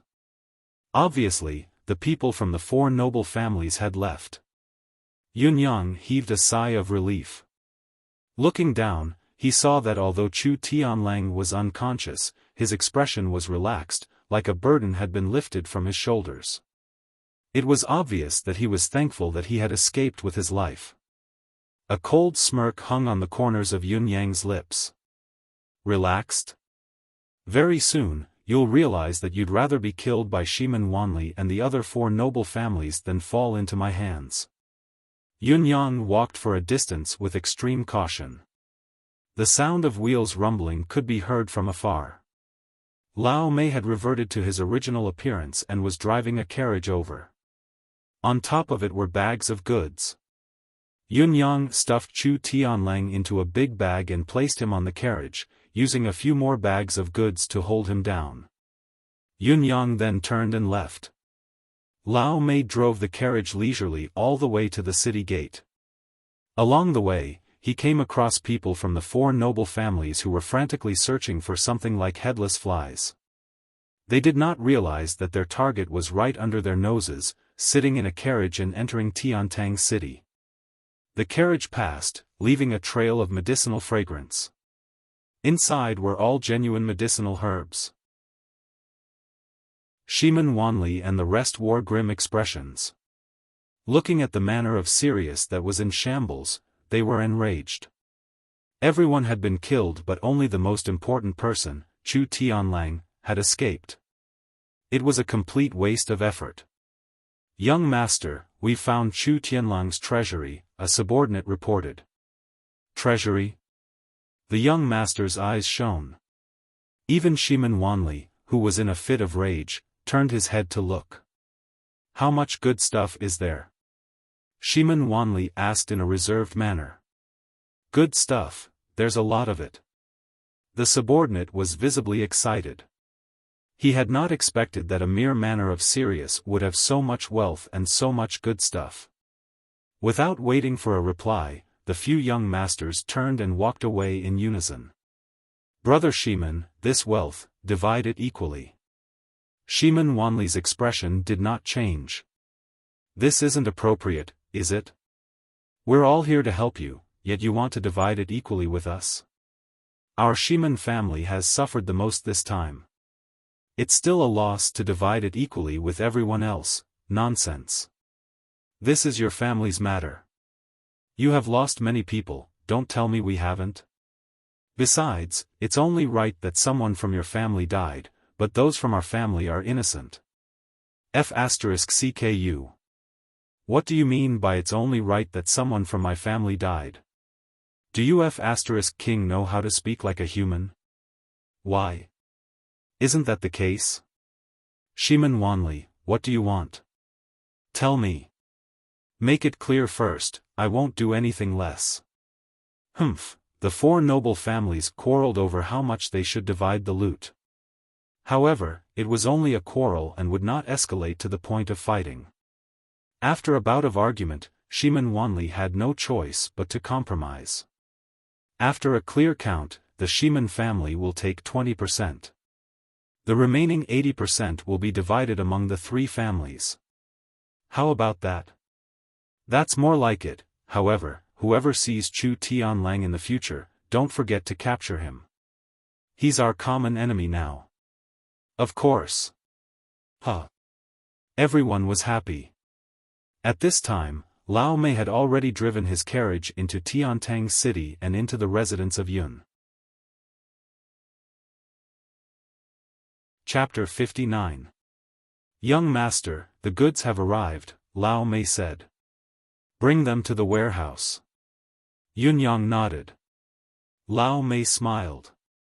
Fang Mafei had already come out. Fang Mafei had recovered quite a bit. Although he still could not fight, it was no longer a problem for him to assist Lao Mei. At this rate, it would only take a little more than a month for him to fully recover. Fang Mafei was very satisfied with the progress. Logically speaking, he would have to lie in bed for at least a year with such injuries, and his cultivation base would be damaged as well. Now that he was here, not only could it be shortened to a little more than a month, his energy of origin had also been replenished. Yun Yang thought about it and went to the secret chamber first. Li Changqiu was still tied up inside. Seeing Yun Yang enter, his gaze flickered, but he did not speak. However, the fact that he did not curse out loud meant that his impression of Yun Yang was actually not bad. It was mainly because of Yun Yang's previous deception that had played a huge role. Elderly, I'm very sorry, I can't remove the restraints on you. Yun Yang poured a cup of water and fed it to Li Changqiu as he spoke apologetically. He. I don't think you dare. Li Changqiu chuckled and said, however, this old man has no intention of leaving this place alive. If you can give this old man a quick death when the time comes, that would be good enough. Yun Yang chuckled humorlessly and said, there's no news from above, elderly has to wait. Li Changqiu sighed and said, I know. He looked at Yun Yang, hesitating to speak. Yun Yang took a deep breath and said, now, the Manor of Sirius has launched an operation. It's said that the Manor of Sirius has been uprooted. Great! Li Changqiu cheered excitedly and said, what about Chu Tianlang? Yun Yang smiled. Elder Li's wish can be fulfilled. Chu Tianlang has been captured alive and is being sent here now. When I'm done with the interrogation, Elder Li will be able to meet the master of the Manor of Sirius. Li Changqiu laughed heartily, filled with glee. Chu Tianlang actually dared to betray me. He must have never thought that such a day would come. Although he has harmed this old man, his life's work, his life, has been buried in this old man's hands as well. Ha ha ha ha, this is karma. This is karma. Yun Yang smiled and said, however, I will report to my superiors about Elder Li's cooperation. I implore them to spare Elder Li's life. He said sincerely, but I can't guarantee whether I can do it or not. I really hope that someone like old Li can survive. Li Changqiu looked at Yun Yang playfully. Aren't you afraid that I'll take revenge on you if I survive? Yun Yang smiled faintly and said with unusual sincerity, yes, but we appreciate each other. Li Changqiu heaved a long sigh, his voice low, I won't be able to survive. Even if the concourse of the underworld doesn't kill me, the Four Seasons Tower will silence me. This old man is already a dead man. Yunyang sighed as well and said sympathetically, is there no other way? Can't I hide my identity?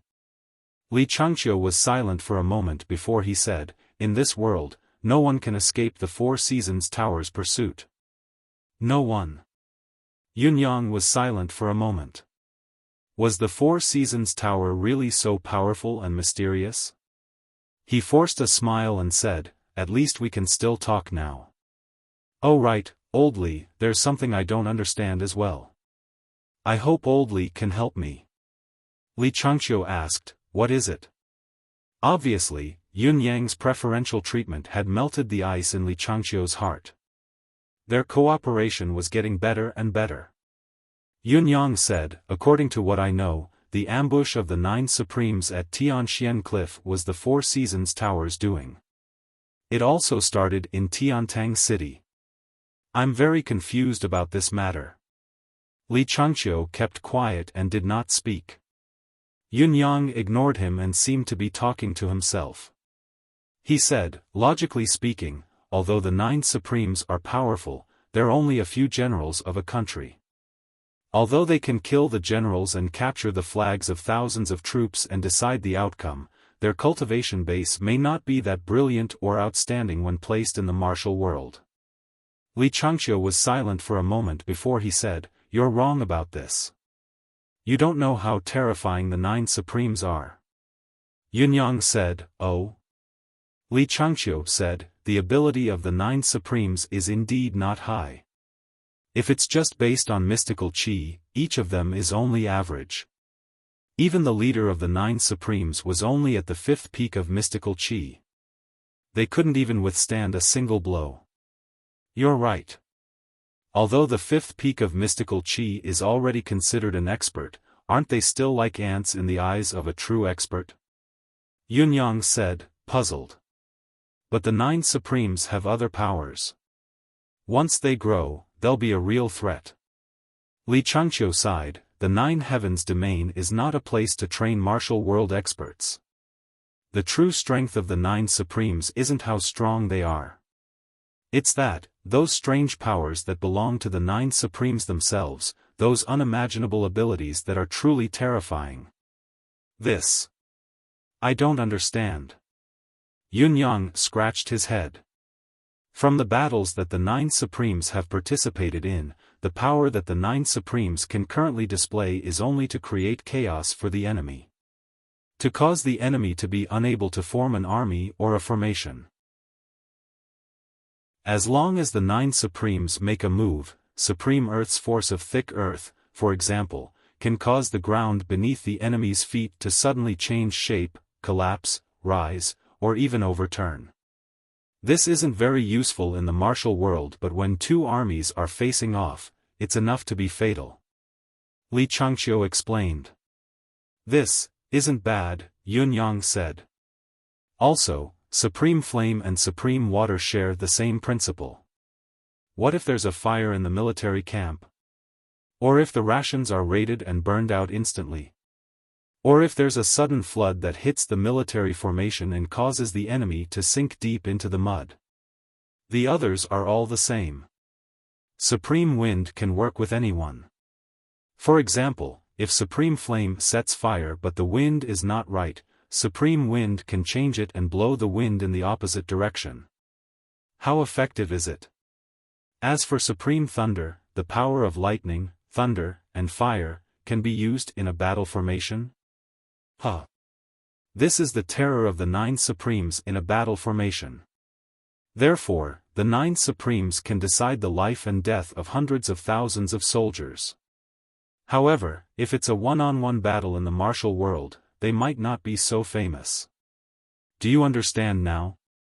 The most powerful thing about the 9 Supremes is their mysteriousness. No one knows the real identity of the 9 Supremes, their real faces. They don't even know each other. This is the scariest part.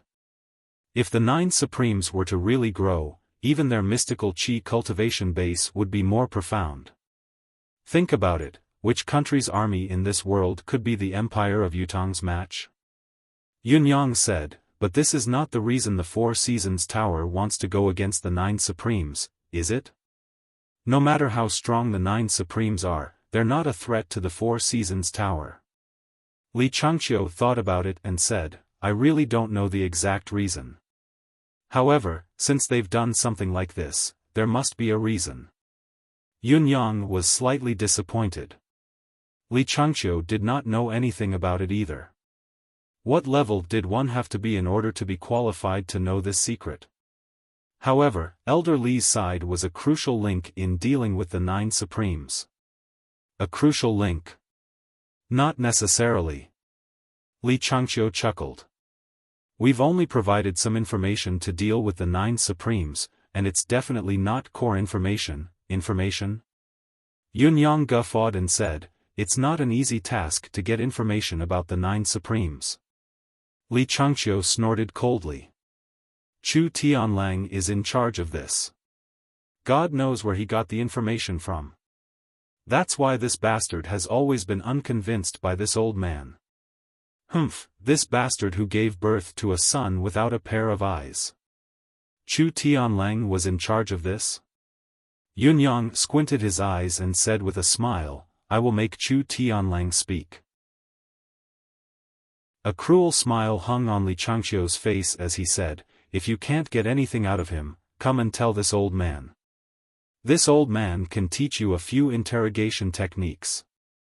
Even if he's made of steel, he can tell you whatever you want to know with the techniques I've mentioned. Yun Yang smiled. I'll definitely come and ask Elder Li for some advice then. Li Changqiu laughed. It was as if he could already see Yun Yang using his own methods to torture Chu Tianlang. In another secret chamber. Chu Tianlang woke up slowly. Opening his eyes, his first impression was that he was already safe. However, what was this thing on him? Why had he been tied up? These strips of mystical beast tendons were tied securely to such a thick pillar. His cultivation base had been restrained as well. What was going on? Wasn't he one of us? He had saved me, he was obviously one of us. Chu Tianlang was bewildered, not knowing what was going on. Is anyone there? Chu Tianlang called out loudly.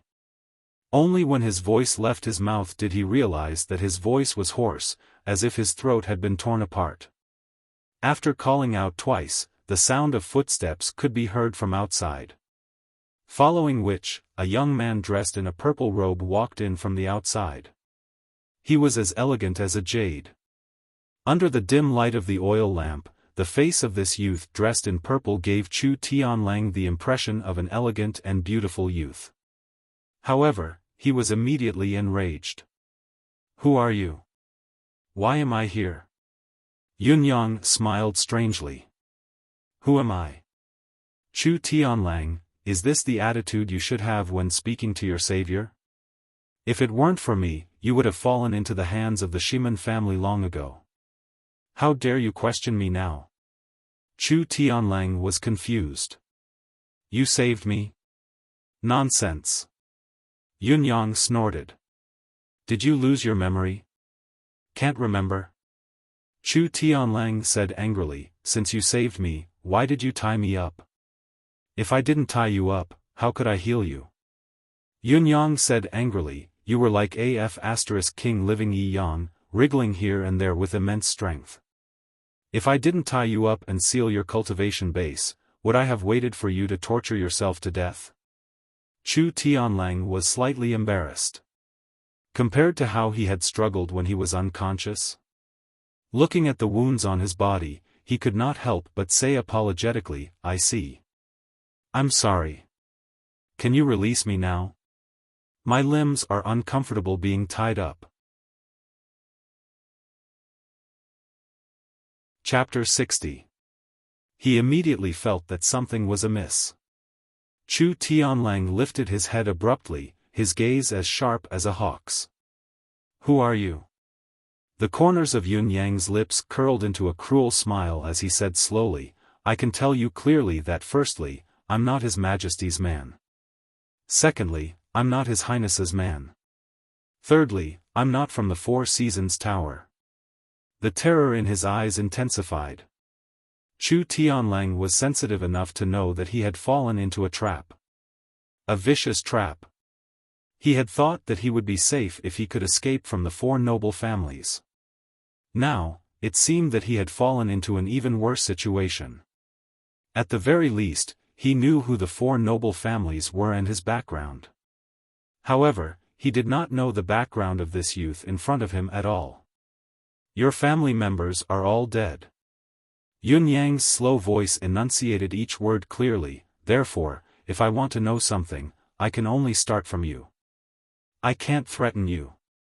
His eyes looked at Chu Tianlang like an icy lake.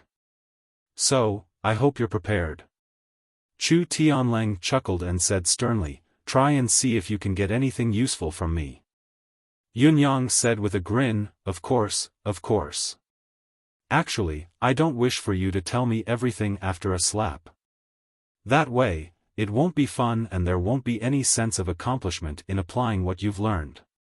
Chu Tianlang sneered, I may not have much else but I do have a body full of tough bones. I want to know how tough your bones are. Yun Yang said gently, don't you feel your entire body going limp now? Chu Tianlang was taken aback. Then, he tried to sense his body with his cultivation, only to realize that his mystical skill was nowhere to be found. His dantian was completely empty. Furthermore, the muscles all over his body seemed to have relaxed. Even his bones were a little soft and sore. Even his teeth were soft. It was accompanied by waves of dizziness in his head. Chu Tianlang was shocked, suddenly recalling something as he raised his head. Immortal's Odium? Yun Yang snapped his fingers. Master of the Manor of Sirius indeed, you even know about Immortal's Odium. I'm impressed. Chu Tianlang's expression was one of despair. Yun Yang moved a stool over and sat in front of him, saying, there's still about the time it takes to brew a cup of tea before the Immortal's Odium fully erupts and you're at my mercy. During this time, we can have a good chat. Chu Tianlang clamped his mouth shut, the hatred in his heart boiling. He even closed his eyes. She was unwilling to see Yun Yang, unwilling to hear his voice. The Immortal's hate.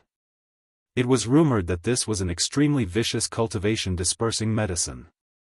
Ordinary cultivation dispersing medicine could restore one's cultivation base after its effect wore off. Or rather, there was an antidote that could save him. But after being afflicted with the Immortal's hatred, it was impossible. The moment the Immortal's odium entered his body, all of his cultivation had vanished into thin air.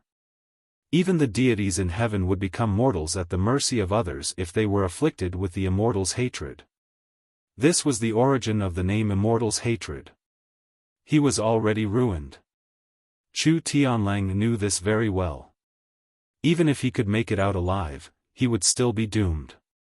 I didn't want to deal with you. Master of the Manor of Sirius. Yun Yang did not care if Chu Tianlang was looking or listening, he continued to speak, after all, you, Chu Tianlang, have a name. Although you've done a lot of evil and have committed too many crimes to be listed, it's not up to me to interfere. Chu Tianlang almost wanted to cover his ears, not wanting to hear this hateful voice. However, Yun Yang's voice was like a demonic tune that pierced through his brain and into his ears.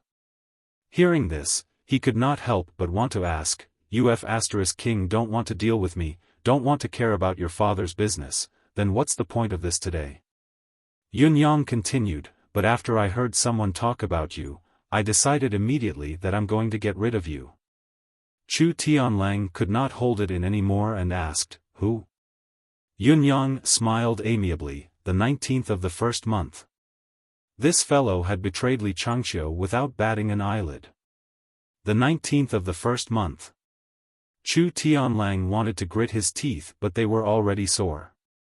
He feigned nonchalance and said, what 19th of the first month? What does it have to do with me? Yun Yang smiled. What do you think? The 21st of the first month? Chu Tianlong's body went limp. The other party could even say the 21st of the first month. What else did he not know about him? Who are you? Who are you? Who are you? Who are you? Chu Tianlang was almost driven mad.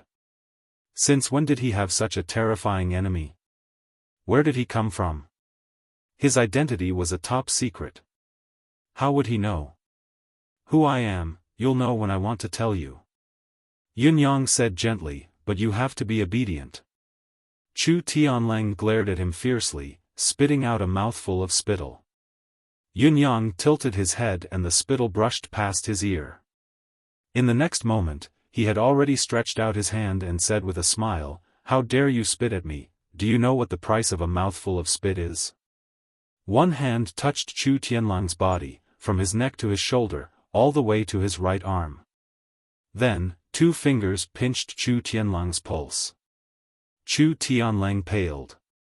The devil's cramp. This was the technique that Yunyang was using now. Unless one was an experienced and knowledgeable martial artist, one would never know how to use it. It was a punishment that would cause one to pale at the mere mention of it. Before he could say anything, he saw a vein suddenly bulge on his arm. Then, it began to twist and turn in his muscles, twisting and turning. The extreme agony made Chu Tianlang raise his head, about to cry out loud. However, Yunyang stuffed a rag into his mouth and said faintly, "Don't scream.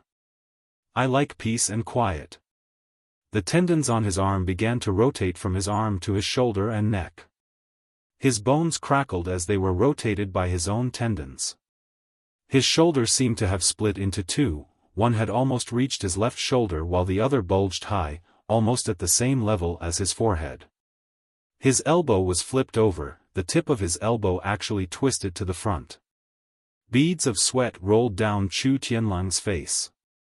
His face was completely contorted, his eyes almost bulging out of their sockets, filled with blood vessels. He wanted to scream but he could not. The muscles on his face were contorted in spasm. "Does it feel good?" Yunyang's voice was soft as he said, "If it doesn't feel good, I can add your left arm and both your legs as well." Chu Tianlang's legs were stretched out, his eyes looking at Yunyang in agony. His teeth were chattering. "I can't bear to watch this." Yunyang slapped his palm and Chu Tianlang's tendons returned to their original state. He panted heavily, moaning. Yunyang removed the rag from his mouth and put it aside, saying, "Chu Tianlang, do you still want to spit?" He moved his face forward and said, "Come, spit again for me to see." Looking at Yunyang's handsome face, Chu Tianlang suddenly shuddered. This was a devil. He had executed such a cruel and vicious method, yet there was not the slightest change in his expression and gaze. Looking at the face that was moving closer, Chu Tianlang really wanted to spit again. However, after thinking for a long time, he did not. "Now that's a good boy," Yunyang said with a grin and patted Chu Tianlang's face, saying, "Listen to my question carefully next. It doesn't matter if you answer or not. If you can't hear me clearly, then all your limbs will have a devil's cramp." Chu Tianlang howled at the sky with extreme hatred. Yunyang was unmoved as he said, "I believe you remember the incident at Tianxian Cliff clearly. Let me ask you, where did you get the information about the 9 Supremes?" Chu Tianlang's eyes widened suddenly, looking at Yunyang as if he had seen a ghost. "Did you hear me clearly?" Yunyang asked kindly. "Yes." Chu Tianlang could sense the madness in Yunyang's calm eyes sensitively and answered involuntarily. "Okay, go ahead." Chu Tianlang panted heavily and suddenly made up his mind. "I don't know anything. It's best that you don't know." Yunyang smiled. "I like unyielding men." Stretching out his hand, the rag was stuffed back into his mouth as he said considerately, "It'll hurt later. Be careful not to bite your tongue. Look at how considerate I am." His hands danced swiftly as the devil's cramp went through his limbs at the same time. Chu Tianlang trembled violently. Yunyang turned and walked out calmly. There's no hurry, Chu Tianlang. I guarantee that you can live for at least 10 years here with me. We still have 10 years, we can spend it slowly. You have to believe me, as long as I'm not willing, you won't die. Extreme fear was written all over Chu Tianlang's face. He wanted to speak, but the excruciating pain had already washed over him like a tidal wave. He watched helplessly as Yunyang walked out, his eyes pleading. Yunyang had already opened the door. I'm a soft-hearted person, I can't bear to see others suffer, so I'm going out. Out of sight, out of mind. Manner Master Chu, enjoy yourself, there's no need to thank me. Thinking about it, he suddenly took a few steps back. With his back facing Chu Tianlang, he tapped a finger accurately on Chu Tianlang's temple. A cooling sensation seeped through the finger. I almost forgot, this force can keep you awake. Only then did he walk out slowly. Devil! Devil! Chu Tianlang cursed inwardly. However, the pain was like a tidal wave, each wave higher than the last. He could not even make a whimper as he struggled in agony, listening to the bones in his body colliding with each other. For the first time, Chu Tianlang understood what it meant to be worse than death. After a quarter of an hour, Yunyang finally came in from the door. He patted Chu Tianlang's body to relieve his pain and said with a smile, Manner Master Chu, are you willing to answer now? Chu Tianlang panted greedily, breathing in the air greedily. His eyes were lifeless as he felt the last bit of strength in his body being taken away by the endless pain. Yunyang said with a smile, Your bones are really tough. Still not talking? Chapter 61. Give you a quick death? Yunyang said, I like a quick death too. Then let me ask you, where did you get the information about the 9 Supremes? I got it from the 19th of the first month. I'm not lying. Chu Tianlang was trembling. The 19th of the first month, there's a mole in the Board of War. Yunyang nodded and said, to commend your dishonesty, I'll give you an hour this time. Once again, the devil's spasm was unleashed. This time, other than his limbs, his spine was affected as well. Then, Yunyang ignored Chu Tianlang's pleas, ignoring Chu Tianlang's pleas, I'll talk. Instead, he covered Chu Tianlang's mouth and turned to leave. This half an hour was a whole hour. When Yunyang returned, Chu Tianlang could only exhale but not inhale. He was like a puddle of mud, the kind that had a lot of mud. His gaze towards Yunyang was beseeching. Yunyang helped him with the technique slowly and said faintly, Did you really get the information from the 19th of the first month? I can let you have a taste of this 20 times a day, leaving 4 hours for you to recover. Don't worry, 10 years is a long time. No, not the 19th of the first month. Chu Tianlang's face was ashen as he said anxiously, It was someone else, but I don't know his identity. Besides, he's not from the 4 Seasons Tower, I'm very sure of this. Tell me. Yunyang sat down and said faintly, Looks, aura, traits, weapons, figure, tell me about them. Chu Tianlang tried his best to recall, tears streaming down his face. He had thought that he was a tough nut to crack, able to withstand any punishment. However, he had overestimated himself. He really could not withstand this kind of punishment. If he still had mystical skill, it would be more or less the same, but it had already been dissolved. Of course, the last straw that broke Chu Tianlang's back was that he had no more worries or hope to live.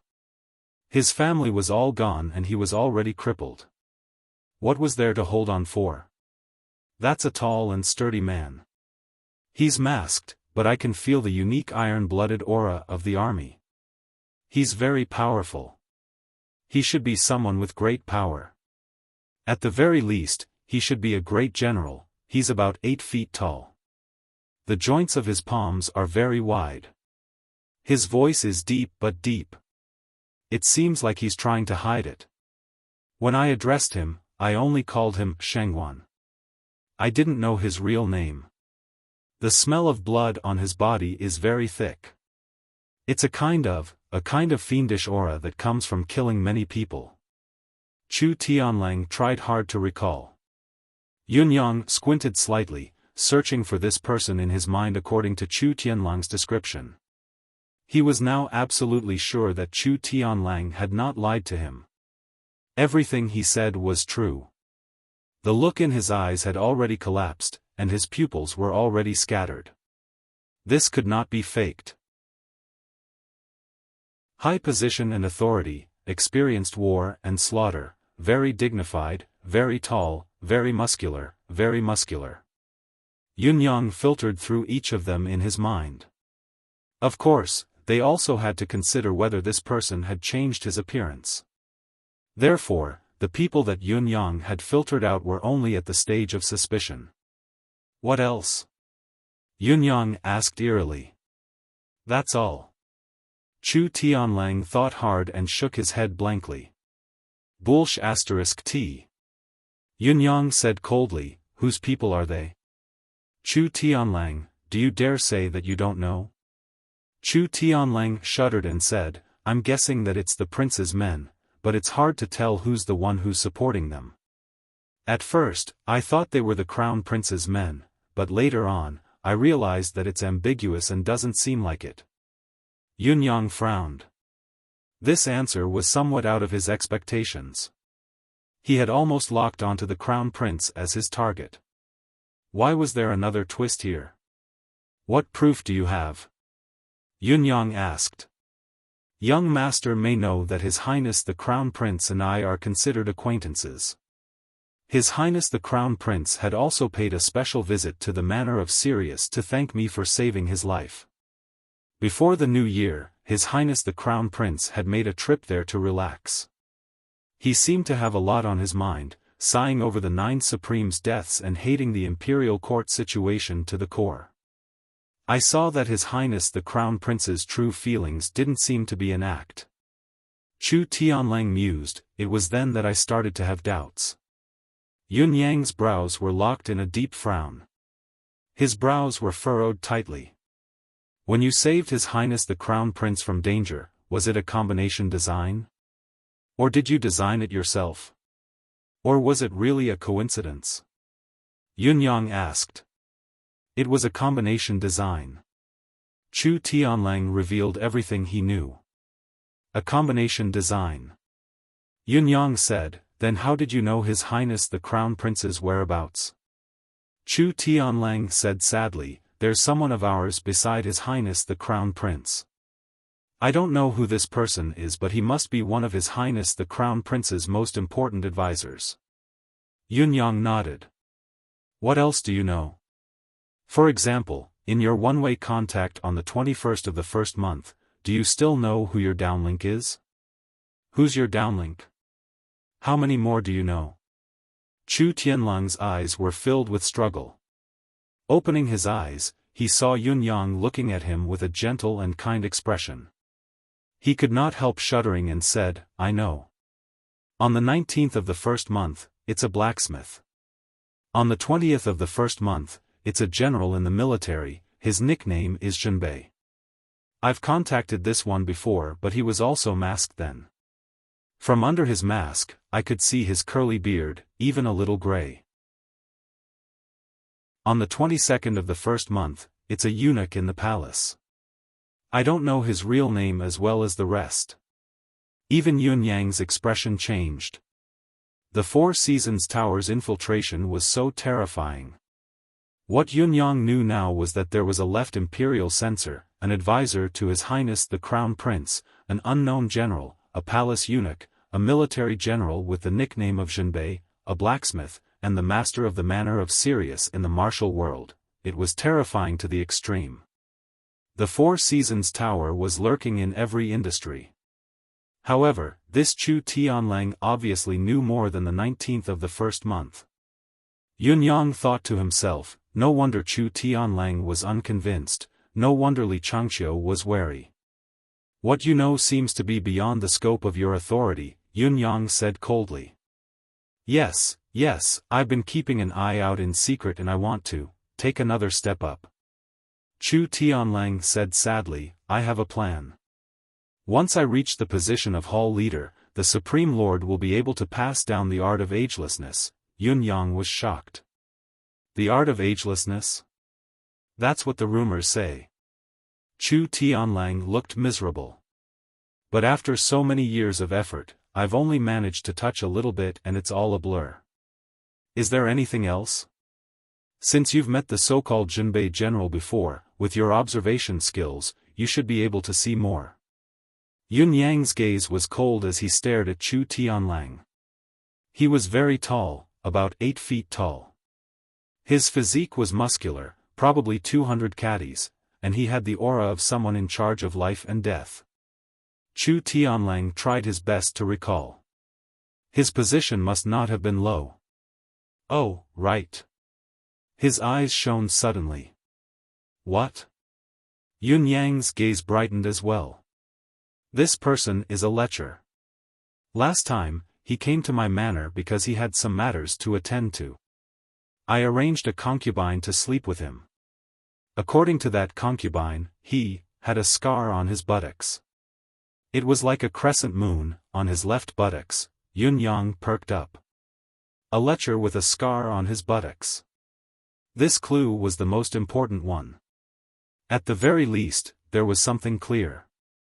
Although this part of the body was indecent, it had a personality and a mark, making it easy to find. Yun Yang glanced sideways at Chu Tianlang. This fellow, arranging a concubine to sleep with him, no wonder his face was so green. What else? This time, Chu Tianlang pondered for a long time and finally said dejectedly, there's really nothing else. Yun Yang frowned and asked, then, why does the Four Seasons Tower want to go against the 9 Supremes? Chu Tianlang's eyes were once again filled with intense struggle. It was as if this question had touched his bottom line. Yun Yang was not in a hurry as he said slowly, the Four Seasons Tower is such a colossus, but it has no conflict with the worldly imperial authority and has never wanted to dominate the world. It has always been an underground force that transcends the world. In the past, when countries rose and fell, the Four Seasons Tower had never made a move. But this time, why did it want to kill Yutong's 9 Supremes? Chu Tianlang kept quiet and did not answer. Yun Yang smiled lightly and stood up, saying, since you're not willing to answer, I won't force you. Rest first, I'll heal your wounds. 3 days later, when you're more or less recovered, I'll come and ask you again. Chu Tianlang shuddered. I'll talk. Continuous torture was different from giving people time to recover and then torturing them over and over again. Chu Tianlang could not help but convulse at the thought of such a feeling. Yun Yang stood still and said with a faint smile, I won't force you. I'm willing to talk. Chu Tianlang said hoarsely, I only ask that you give me a quick death after I'm done. Yun Yang said faintly, that's impossible. I need to verify everything you've said. Once I've done so, I'll give you a quick death when it's time. What I know is very vague as well. A lot of it is just my own guess. Chu Tianlang's voice was weak. Regarding the 9 Supremes, the first reason seems to be, if the 9 Supremes' powers are accomplished, they'll have the power to dominate the world. This is something our Supreme Lord is very concerned about. This is what I've deduced. Yun Yang's gaze was lowered as he said faintly, continue. Also, there are many people who want the 9 Supremes to disappear, including the Empire of Yutong, the military, the government, the royals and nobles, not to mention other countries. Also, there were many mysterious characters and clans involved as well. That's all I know. Chu Tianlang thought hard. Right, I remember there were a few rumors in the martial arts world at the time but they disappeared very quickly. Yun Yang frowned and said faintly, when the 9 Supremes return, the earth and heaven will be turned upside down, the martial world and the world will be dominated? Chu Tianlang lifted his head abruptly. That's right, these are the words. Yunyang sucked in a long breath. Chu Tianlang said, I remember that it was because of the words the only one who can do it alone, that caused panic. Because these words were spoken by Heaven's Inquisition. This is a prediction of the future. Yunyang sighed slowly and murmured, I see, the entire world wants the 9 Supremes dead. A cold glint flashed across his eyes. Heaven's Inquisition. What was Heaven's Inquisition trying to do with these words? These words, along with the legend of the 9 heavens domain, would definitely make the 9 Supremes the target of everyone. Moreover, he was the target of the entire Jianghu. One last question. Yunyang said, who is your hall leader? Who is the Supreme Lord? Chu Tianlang chuckled bitterly. I believe that no matter who you ask, they won't know. Yunyang nodded, not surprised. That's right. Yunyang exited the secret chamber and came to the yard. He sat quietly under the pergola, feeling the pressure mounting. As the mysteries of the past were revealed bit by bit, Yunyang realized that the enemies he had to face were actually increasing. The cold moon and chilly wind blew against his face. Yunyang suddenly felt the urge to drink. There were many people who wanted the 9 Supremes to disappear, including the Empire of Yutong, the military, the government, the royals and nobles. Needless to say, there were many mysterious characters and gangs in the martial world from other countries as well, the Empire of Yutong, the military, the government, the royals, the martial world, the mysterious gangs. Yunyang mumbled to himself, his handsome face suddenly contorted into a menacing expression.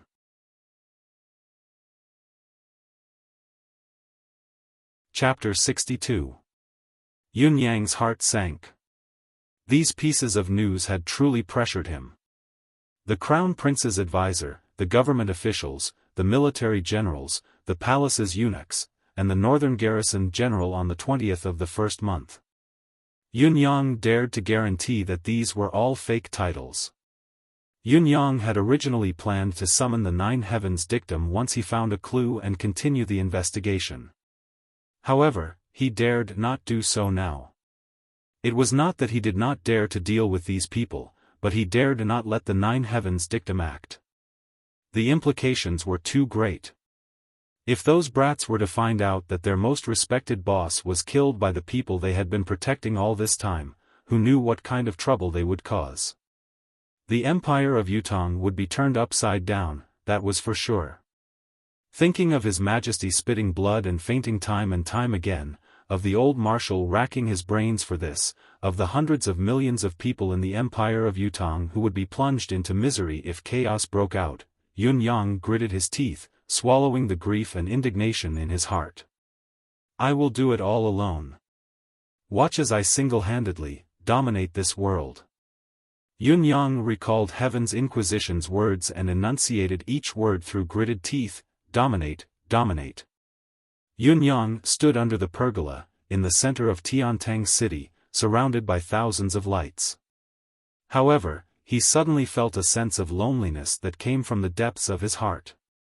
It was a strong sense of loneliness. The sky was dotted with stars. Yunyang had a feeling that he was the only one under the starry sky. He was the center of heaven and earth. Amidst the sea of people, he was alone. Yunyang sighed softly. Lao Mei stood quietly behind him, looking at Yunyang. He could obviously feel Yunyang's loneliness. It was a kind of loneliness in his heart, and he could not help but feel his heart ache for him. He could faintly feel that his young master was carrying a pressure that was as heavy as a mountain. Young master, Lao Mei said softly. What? Yunyang did not turn around. Lao Mei kept quiet for a moment and said in a low voice, I am very curious about young master's identity now.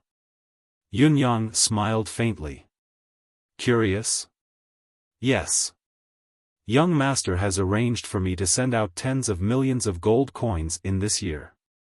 Lao Mei said, now, it is even more important to capture Li Changqiu and Chu Tianlang. Although young master has been hiding behind the scenes, these two people are not insignificant. Young master took them down effortlessly with a snap of your fingers. But during the interrogation, no one is allowed to be present. Lao Mei said seriously, I know that young master is doing something big and does not want anyone to know about it. But I, Lao Mei, am not an outsider after all. I also wish to lend a helping hand to young master. Yun Yang smiled warmly. I know. He looked at Lao Mei. Lao Mei, no matter what, you're one of the people I trust the most. The reason why I'm not letting you know now is because I'm not confident myself, and the time is not right yet. But one day, you will find out. I will let you know. Yun Yang said softly, Lao Mei, wait patiently. If I didn't trust you, I wouldn't have let you participate in so many things. Lao Mei understands, Lao Mei replied. Don't tell Marquis Yun about this, Yun Yang said softly. Lao Mei could only feel a wild shock in his heart. Marquis Yun. Yun Yang addressed Yun Xiaoyao as Marquis Yun. What did this mean? 1,000 miles away from Tiantang City. A tall figure dressed in black was flying towards the direction of Tiantang City. The tip of his foot touched the ground and he flew 100 feet like he was flying. Each step covered 100 feet. There was not a single mistake. In this uninhabited place, he rode the wind and traveled. His black robes fluttered in the wind, his handsome face was calm, his eyes dark and deep. He was dressed in a long black robe with a black belt around his waist. A long sword in a black scabbard hung by his side. Just as he walked into a forest, there was a sudden rustling in front of him. A dozen men dressed in black appeared from all directions. The leader hollered, Is that Marquis Yun in front?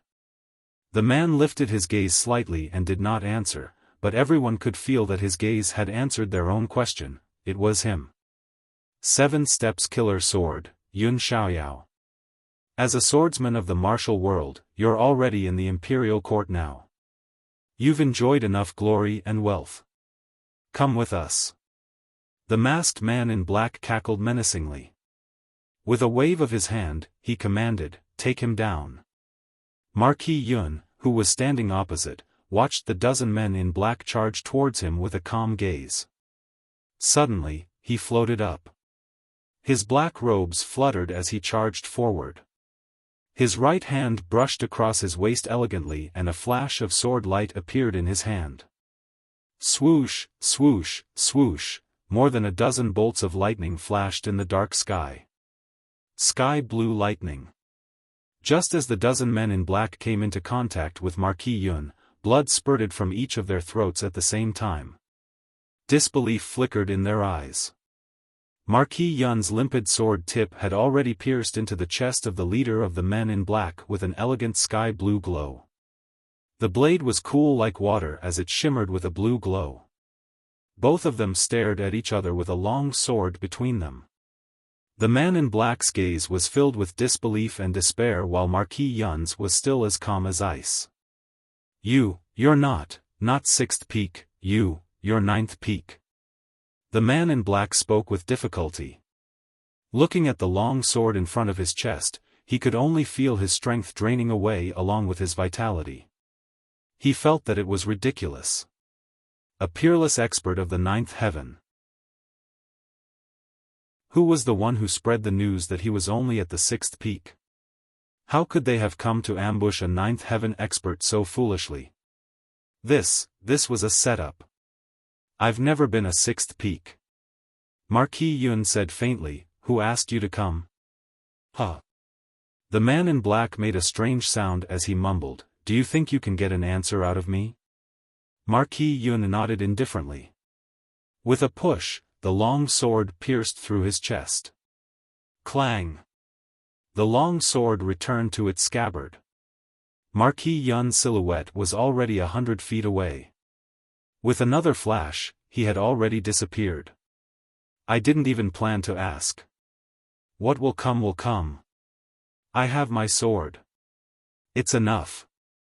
The tall silhouette disappeared into the forest, flying towards Tiantang City. In the night, it turned into a stream of light. In the dense forest behind him, the masked man in black looked at the bloody hole in his chest in disbelief. He did not expect the other party to kill him so easily. Did he not want to ask him something? Why did he stop? Just like that, with bewilderment, the black-clothed man's body slowly fell to the ground. The corpses of the 12 men in black were lying on the ground in 12 different directions. Their heads were almost facing each other while their legs were facing outwards. It was like a well-proportioned flower had bloomed on the ground. With a casual swing of the sword, a flower of blood bloomed, with a single strike, 12 deaths, a formation of life. In a corner of Tiantang City, there was a small tavern. The tavern did not have a name. It was obvious that the business was bad as the place was deserted. A white-haired old man sat on a small stool in front of the door, his eyes murky.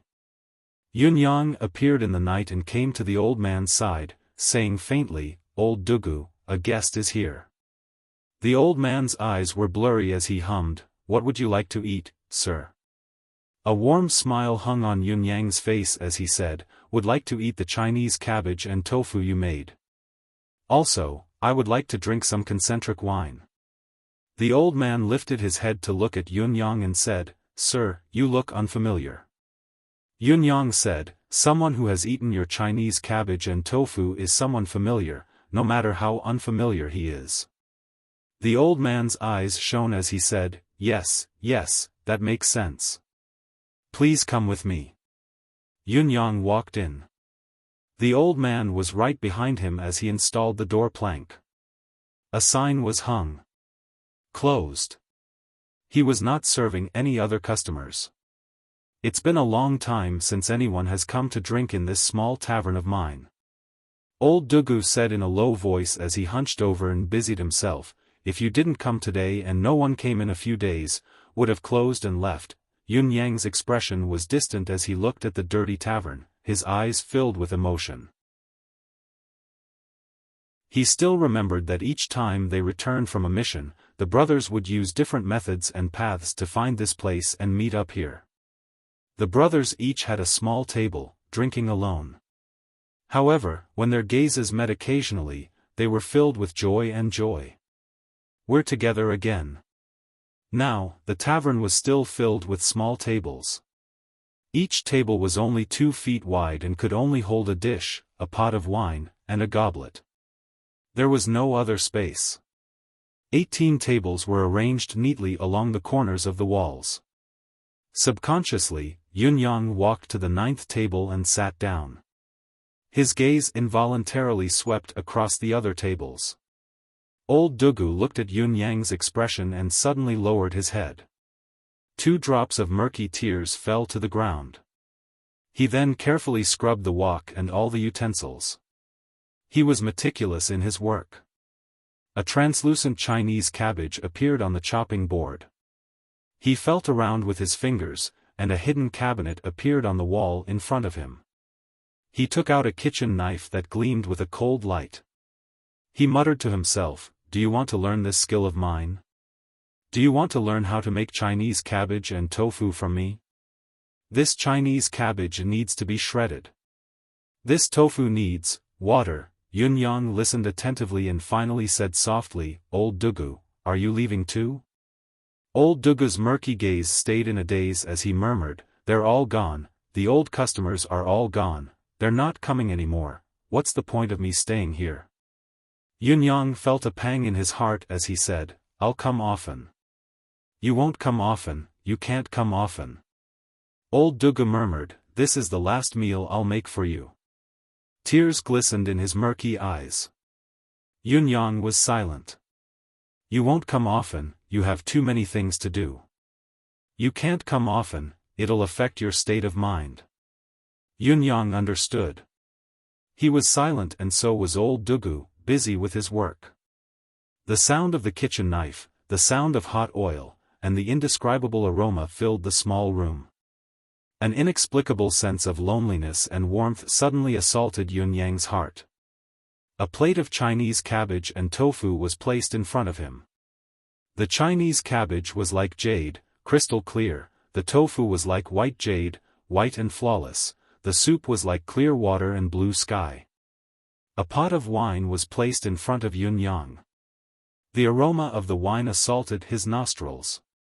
Old Dugu, put a pot of wine and a dish on the other 8 tables, Yun Yang finally could not help but say hoarsely. Old Dugu was stunned and murmured, "Put them on. Put them on."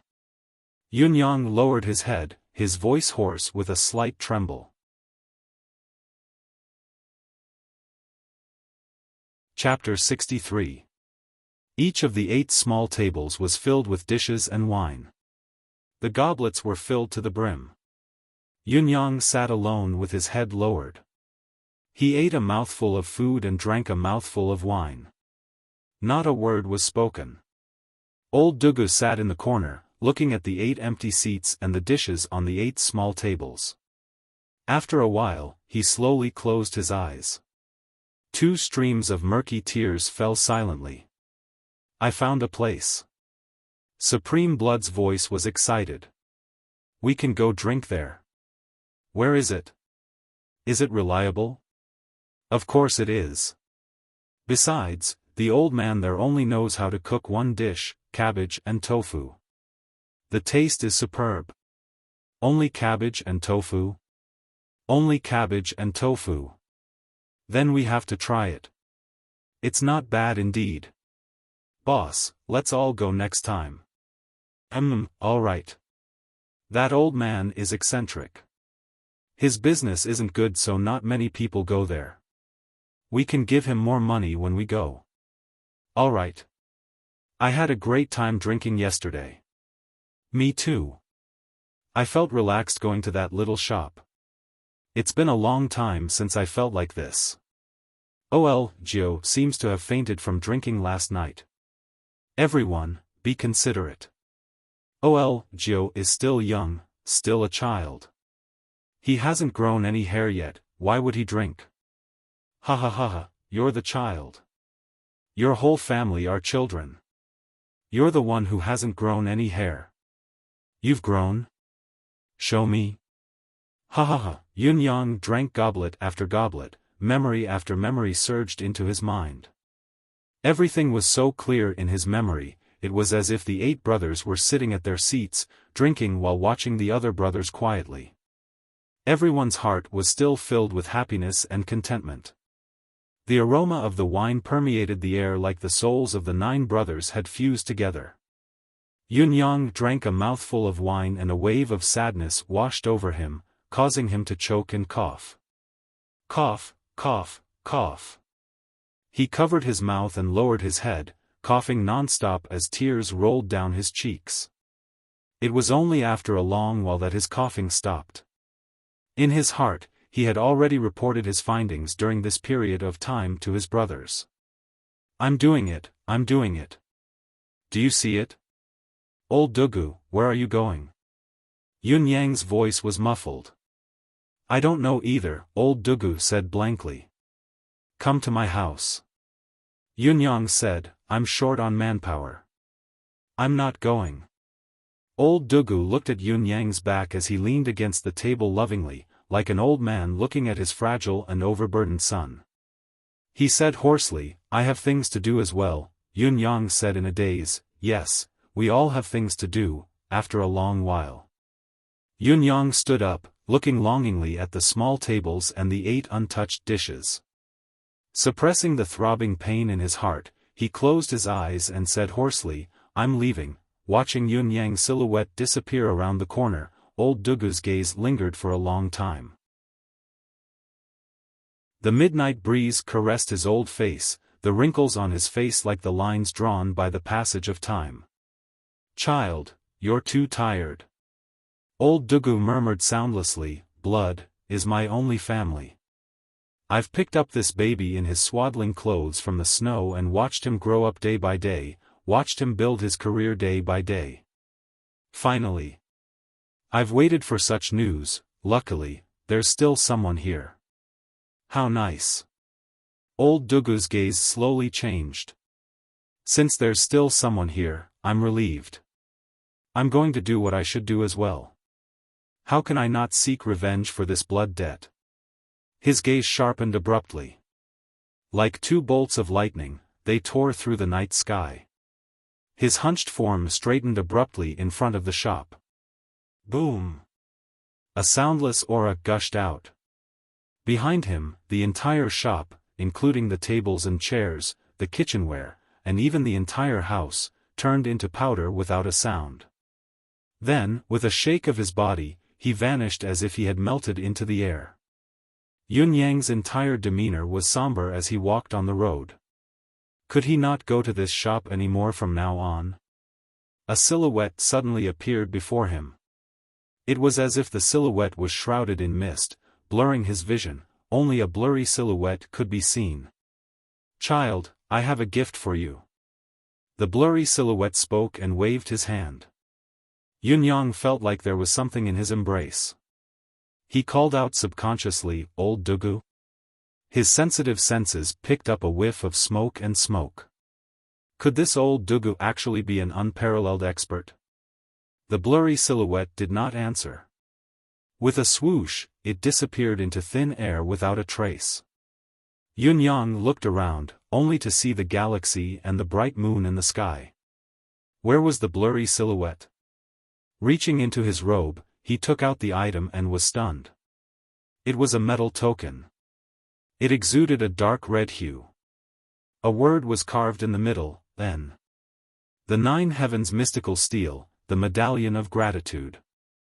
Yun Yang was taken aback at once. This gift was too valuable. The medallion of gratitude. There was an unparalleled swordsman in the martial world who forged 3 secret weapons using the steel of the ninth heaven and the essence of the deep sea. He called them the Soul Pursuit Medallion. However, his swordsmanship had been perfected and he was invincible. The Soul Pursuit Medallion was no longer of use. 1 man and 1 sword were enough to dominate the world. What was the use of secret weapons? Therefore, he had used the 3 secret weapons to make 3 medallions of gratitude. There were 3 people who had been of great help to him, people who had saved his life. They were sent out separately. His words were clear, as long as the medallion of gratitude arrives, I will do something for the emperor without any compensation. No matter what it is, no matter what it is. Anything, these 4 words were too heavy. No one knew who he had given it to. However, the return of 2 of the 3 medallions of gratitude had stirred up a storm in the world. One of the medallions of gratitude had returned. His Highness the Empire of Zio's Crown Prince, his guards, aides, advisors, concubines, maids, eunuchs, a total of 1,788 people had died under this swordsman's sword. Another medallion of gratitude had returned. Back then, the martial world's top sect, the House of Saber Beheading, had been massacred, starting from its leader. The House of Saber Beheading had been uprooted. More than 3,000 people had died a violent death. Until now, the remaining members of the House of Saber Beheading in the martial world dared not call themselves members of the House of Saber Beheading. After this swordsman had killed the Crown Prince of Zio, the Empire of Zio had sent countless experts to hunt him down.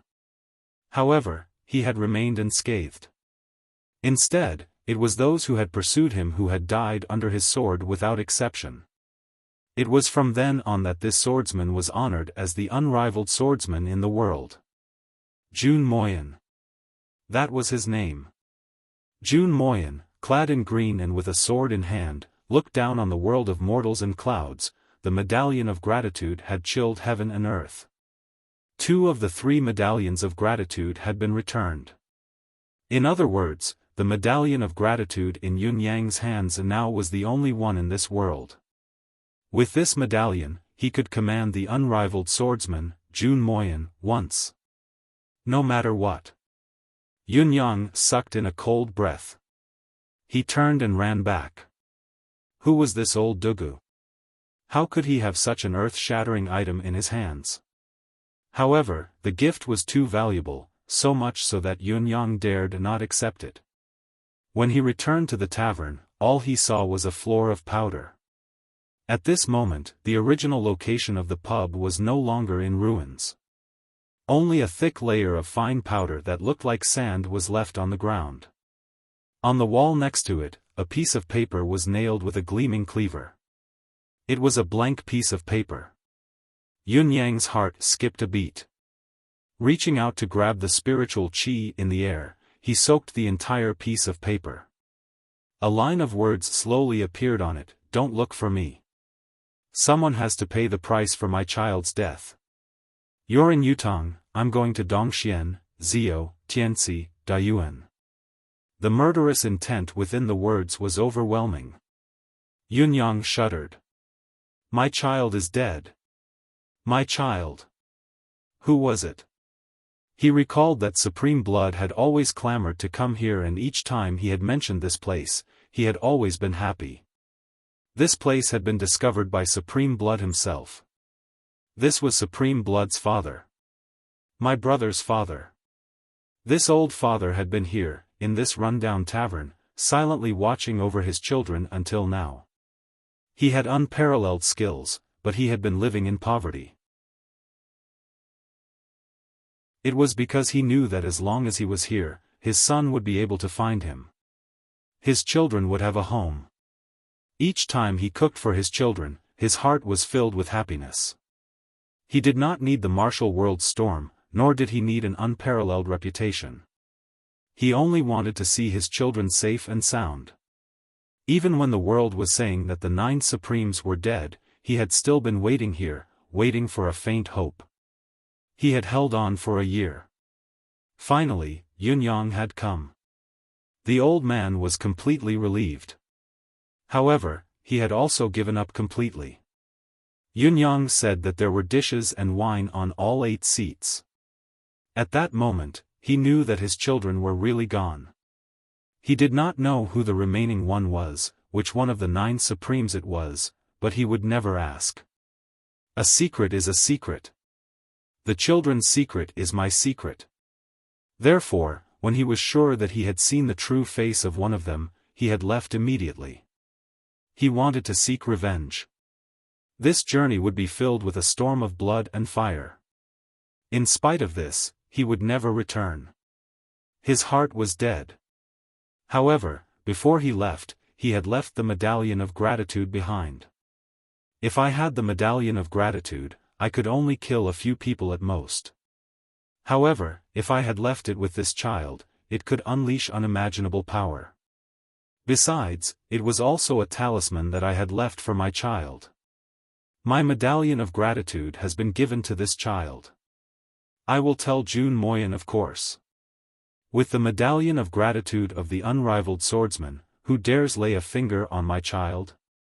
Uncle. Yunyang's heart trembled violently. He suddenly roared into the sky, "Why didn't you say so earlier?" He fell to his knees, tears streaming down his cheeks. If he had known that this was his brother's father, I've longed for family too. Even if it's my brother's father, it's still my father. Why didn't you say so? Why didn't you stay and let me be filial to you? Even if it's for revenge, can't it be with me? Tiantang City's south gate. A grayish silhouette soared through the night fog and flew out of the city gate as if he was riding on a cloud. He sucked in a long breath and looked back. Tiantang City stood majestically in the night, unshakable. Child, take care of yourself. He let out a soft sigh, bent his body, and walked into the distance in a melancholy manner. On the opposite side, a tall silhouette in black rushed over from afar. Both of them were facing each other. A sense of extreme danger rose in Marquis Yun's heart, as if he had suddenly encountered an enemy that he could not match. Furthermore, this person was filled with a violent, destructive, and explosive aura. It was like a volcano that was about to erupt. Marquis Yun could not help but shudder as he looked at the hunched elder in front of him. Old Dugu's murky eyes met Marquis Yun's face. He actually smiled and said softly, "Take care. His body rose from the ground to a high altitude. With a clap of thunder, he vanished without a trace. Marquis Yun was drenched in cold sweat. At this moment, he finally knew who this person was. Thunder shook the sky, accompanied by thunderbolts. The name of Dugu was lonely in the secular world. Dugu Ji, this legendary expert, why would he suddenly come out from Tiantang City? When did he come to Tiantang City? And he actually told me, take care.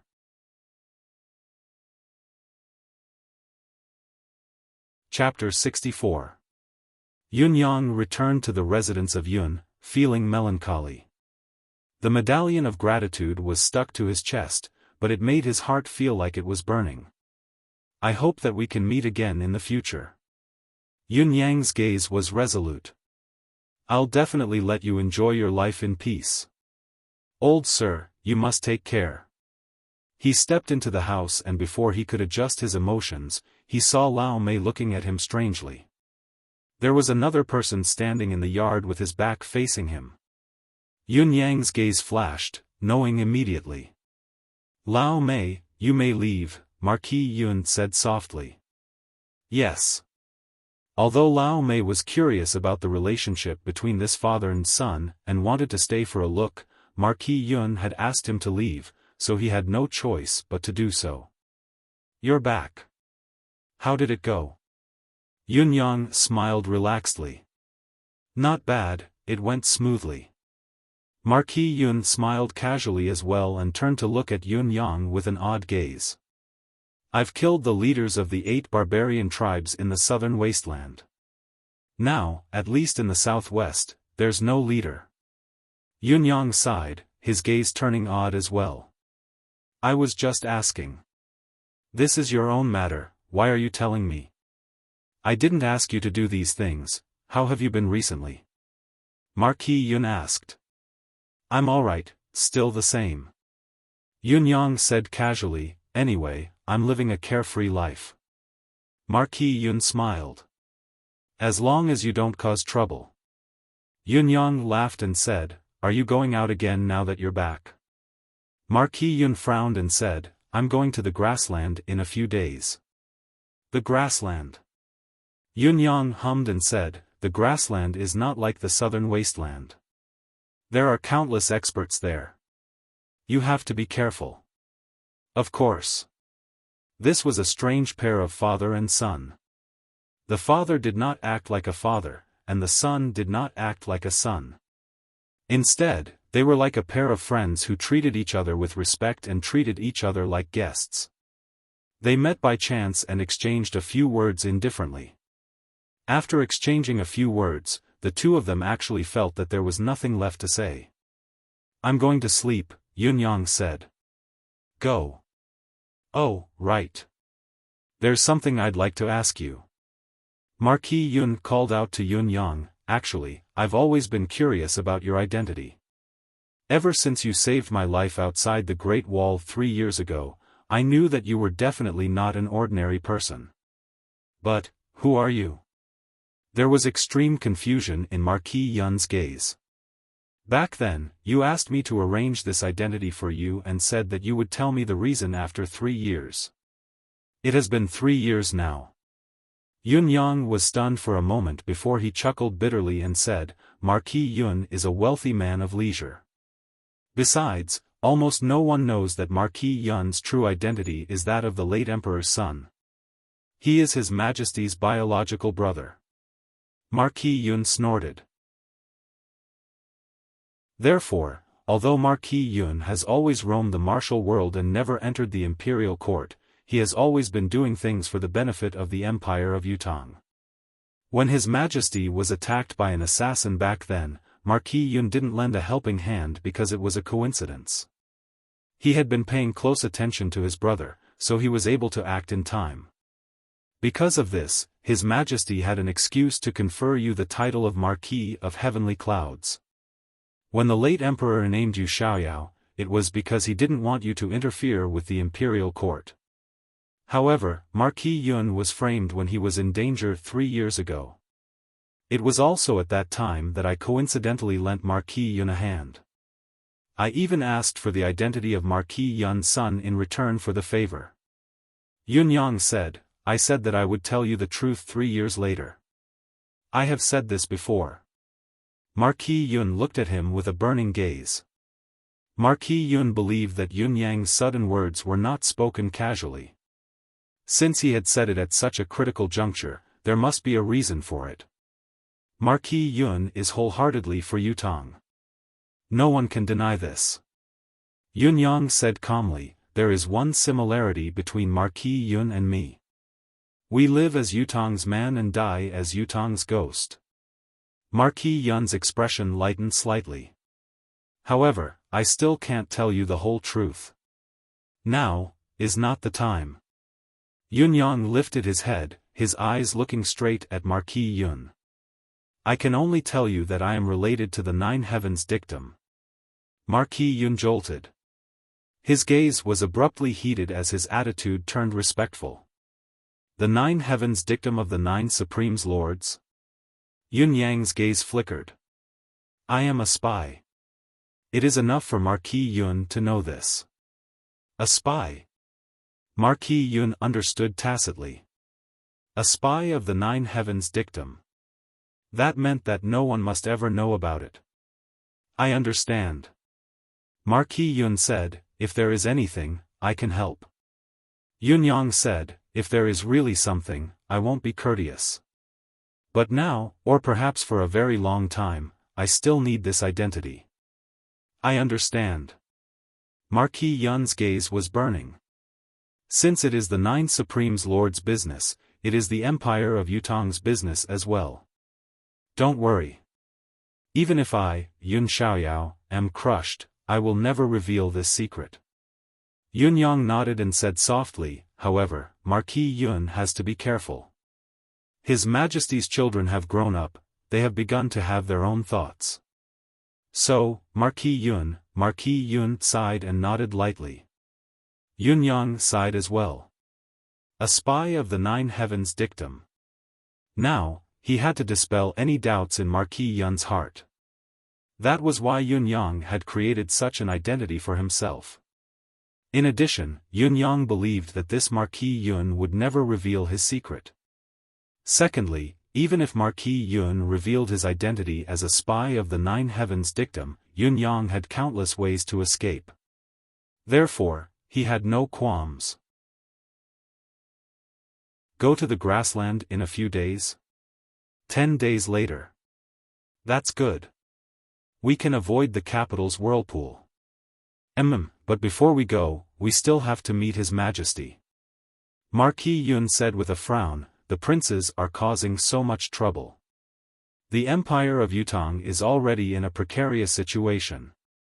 How can anything good happen if this goes on? We have to restrain ourselves. Yun Yang smiled faintly but did not speak. He thought to himself, His Majesty is worried sick about this now. Aren't you adding fuel to the fire by saying this? It looked like Marquis Yun did not have much of a political brain. After a few words, Marquis Yun took out a parcel from his robe and said, I met a ferocious beast by accident when I was in the southern border.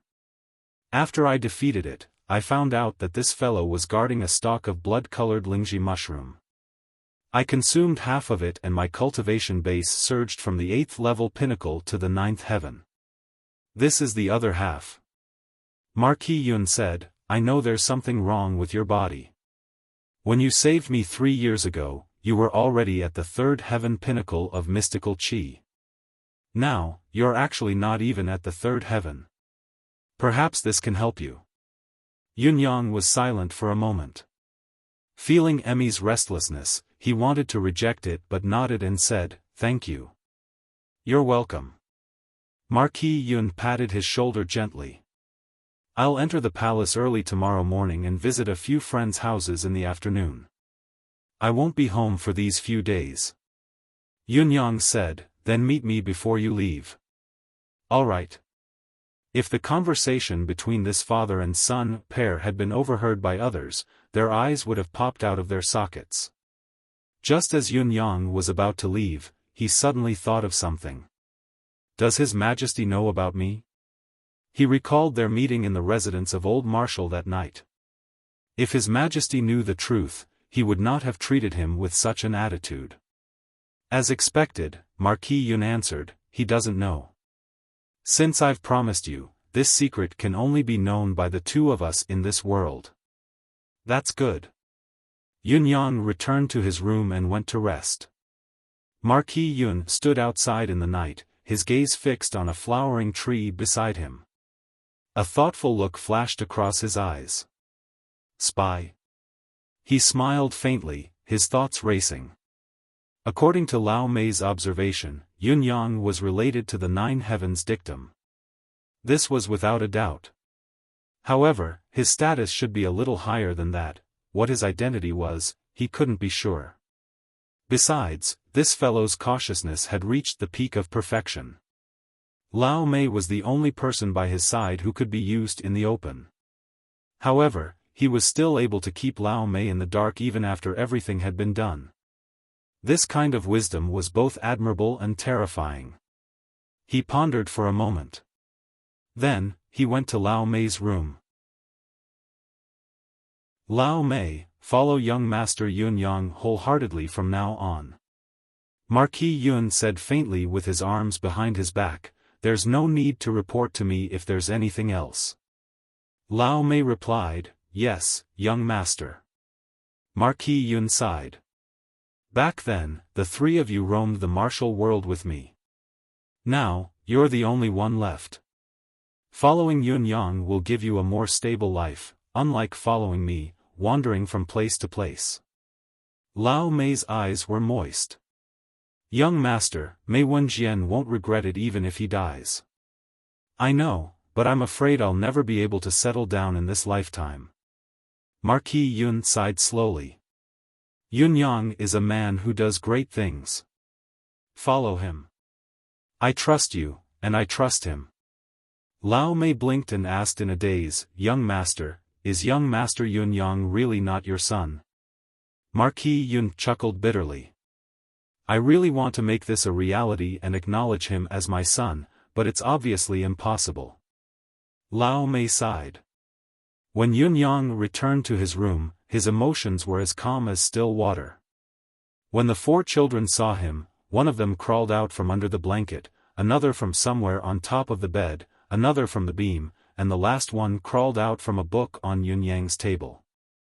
"Meow, meow, meow, meow," Yun Yang almost laughed out loud. These little critters were really good at hiding. How could a cat be hidden in a book on the table? Yun Yang went over to open it and saw that the middle portion of the foot thick, the biography of Tianxian continent's emperors, generals, and ministers, had been eaten away. Closing the book, it was still a good book. However, when he opened it, there was a large hole. Moreover, the shape was similar to the shape of a cat lying on its stomach, fitting seamlessly into the book. F***ck. Yun Yang was dumbfounded. They were really good at hiding. Pulling open the claws of the three Eclipse Panthers, he could see that their claws were as sharp as knives and spears, gleaming with a cold glint. He ordered, "Grab one from this chair and let me have a look." Swoosh! Swoosh! One of the little critters the size of a fist thought that its owner was playing a game with it. It waved its paw excitedly and a hole the size of a cat's paw appeared precisely on the sturdy rosewood chair. "Hey!"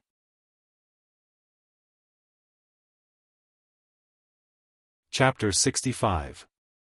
This Eclipse Panther was only a third-grade mystical beast. Among the Eclipse Panthers, it could only be considered a newborn cub. It should not have any combat power. Although it was in the third level, its combat power was definitely not. However, the claw just now had stunned Yun Yang for a moment. Even a fully grown third-level mystical beast would not be able to do such a thing. What was going on? "Emmy, what's going on?" Yun Yang asked, confused. In his subconscious, Emmy swayed happily, its two tentacles dancing in the air as it explained to Yun Yang with its tentacles. Emmy was easily satisfied. As long as Yun Yang could enter his deific consciousness to talk to it and accompany it for a while, it would dance excitedly. It had no other requests. Of course, it would be even better if there was an endless supply of vitality that came in every day. Yun Yang finally understood. The air of vitality that Emmy exuded was a great blessing to mystical beasts, even if it was just a sliver. It could change a mystical beast's aptitude and speed up its advancement. It could even allow a mystical beast to be reborn and reach new heights. As for these little fellows, they were by Yun Yang's side every day, bathing in the air of vitality. How could they not grow quickly? Although there would not be an obvious change in their size, their entire body, including their intelligence, would be completely different from their peers. Does this mean that the Eclipse Panther is basically equivalent to a human third heaven expert? Yun Yang's eyes were filled with stars. If that was the case, it would be great. Emmy obviously did not know what the human third heaven expert that Yun Yang was talking about was. Its confused tendrils swayed for a while before it retracted and began to coil itself around Yun Yang, like a child pestering an adult for delicious food. Yun Yang sighed. He knew that the blood-colored Lingji mushroom that Marquis Yun had given him just now was lost. He handed it over helplessly. I don't even know what kind of medicinal herb this is. Just as he was mumbling to himself, he saw the blood-colored Lingji mushroom in his hand turn into powder with a swoosh. The corners of Yun Yang's lips twitched. It ate it too quickly. In his subconscious, Emmy swayed happily, its tendrils curling up a huge ball of pink spiritual energy and stuffed it directly into the soil at its roots. Then, it seemed even happier. His body was visibly thicker than before. The thin vines rolled up balls of green life aura at their roots and played around in the air. With a flick from time to time, the air of vitality would flow to Yun Yang, causing him to shake his head and wriggle in joy. The little guy was full. Yun Yang sat on the bed in a good mood and began to cultivate. The four little fellows began to surround him again, leaning against Yun Yang quietly. When Yun Yang woke up from his meditative state, there was still warmth in his embrace. It was the return of the other Eclipse Panther, but it had already left without a sound. For the next few days, everything was peaceful. Yun Yang still did not know that too many things had happened in the area protected by the tiny Eclipse Panther. At least 70 or 80 local ruffians were found dead on the street. Every one of them had their throats scratched by the claws of some kind of mystical beast. So many people had suddenly been attacked and killed by Xian beasts, and it had happened consecutively in the past few days. Naturally, it would raise the alarm. The officials investigated everyone in the area, and everyone was dumbfounded. He didn't know. He really didn't know. Mystical beast? Are you kidding me? We're all poor here, who could afford to keep a mystical beast? What's more, such a powerful mystical beast, what? You're asking me what I think? There's nothing to say. It's good that they died. These ruffians were heartless, they died a good death, they died a wonderful death. During the investigation, the officials discovered that all of the hooligans who had died seemed to have one thing in common before they died, and that was, they had bullied innocent people. Or, they had molested women. Could it be that this mystical beast knew to enforce justice on behalf of heaven? But wasn't it a little too ruthless? A few of the ruffians had only spoken harshly and pushed a few handicapped people, but they were not injured. However, they were still killed by the mystical beast's claws. In the past few days, the officers had been living in this area. Moreover, in order to solve the case, they had specially found a few hooligans in this area who were scared out of their wits. They were told to bully people and attract the murderer, the Xian beast. However, when the night came and the bait had died, there was still no clue. The officials were in a terrible predicament. The matter was too serious. Of course, when the officials were handling the case, there would naturally be people watching. Sometimes, when they were examining the corpses, there would be a circle of people. Sometimes, there was also a pretty little girl with a cute and lazy kitten in her arms. She also timidly went over to watch the show, but when the crowd saw it, they all scolded, "Hurry up and go home, little girl, what are you doing?" As for the kitten in the little girl's arms, there was naturally no doubt, such a weak kitten that was obviously not even a month old, what was there to be suspicious of? The eyes of the kitten looked at the two-legged humans in front of it, and after a glance, it closed its eyes. This was naturally done by the little thing. "Master asked me to guard, then I will guard well. Master said I can't let the people here be bullied, then whoever dares to bully people, I will give him a claw. As for whether the person should die or not, the severity of the crime, and so on." Naturally it was not the little thing's consideration. It definitely could not think of such complicated things. It was simply carrying out its master's orders. "If you dare to bully people, I will claw you to death." Obviously, there would not be a single clue in such a case, no matter how the investigation was carried out. An eclipse panther that had already reached the 4th level, one that was constantly mutating, killing a few ruffians would be a piece of cake, effortless. In addition, there would not be a single trace left behind. In these few days, Yun Yang would interrogate Chu Tianlang whenever he had the time. Again and again, he would ask the same questions from different angles. After he was done, he would go to Li Changqiu for comparison. Chu Tianlang was almost driven mad from the torture. Each time, he would beg, "Give me a quick death. I really can't take it anymore." During this period of time, Yun Yang had also collected too much information on the officials and soldiers, including those in His Highness' residence. He had created a file on each and every one of them. These things flowed endlessly into his hands. Then, he filtered them carefully, going through them one by one. Other than the information from the palace that had yet to be sent over, the rest of the information had already filled up a secret room. After continuously interrogating Chu Tianlang for 7 to 8 times, Yun Yang was finally cautious enough to confirm that what Chu Tianlang had said was all true. "An advisor in the residence of Crown Prince. If my analysis is correct, it must be one of these 3 people. As for the mysterious general, it's a little hard to confirm, but the general of the northern garrison must be one of these generals. The one in the palace is temporarily out of reach. That official has no clue as well. What's more, it's important to note that there must be more than just these few people involved.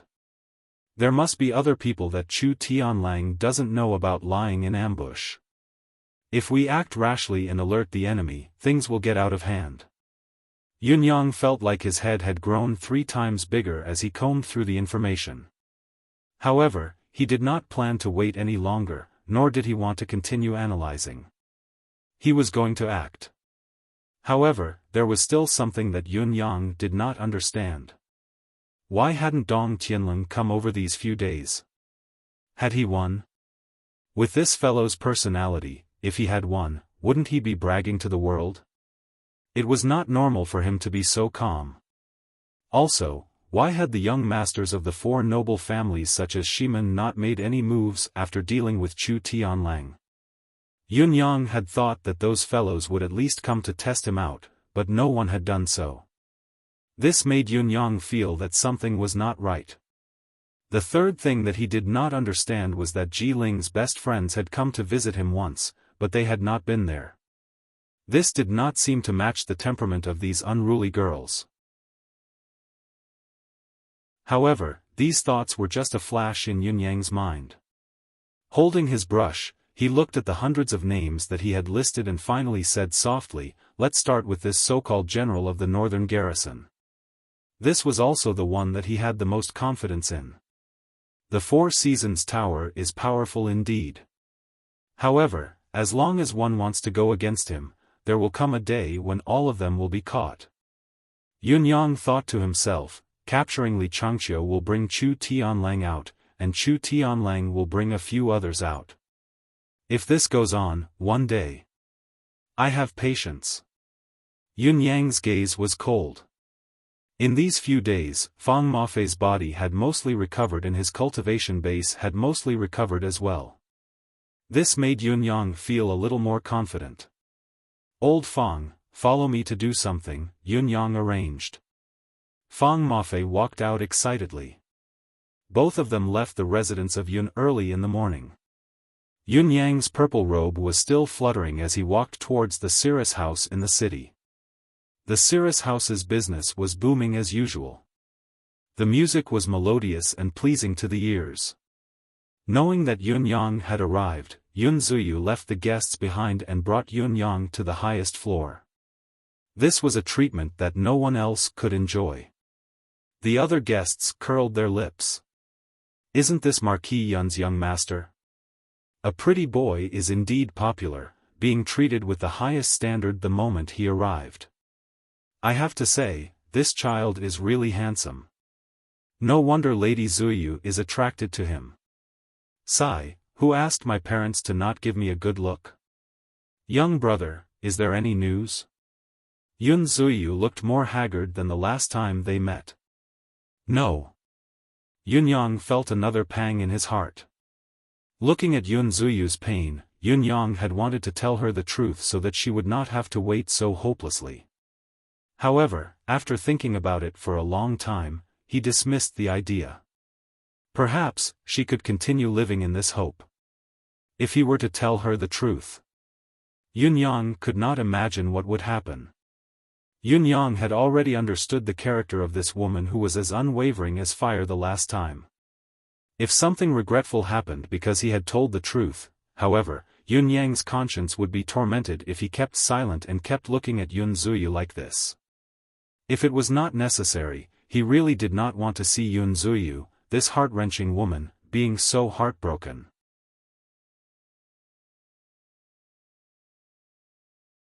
Chapter 66.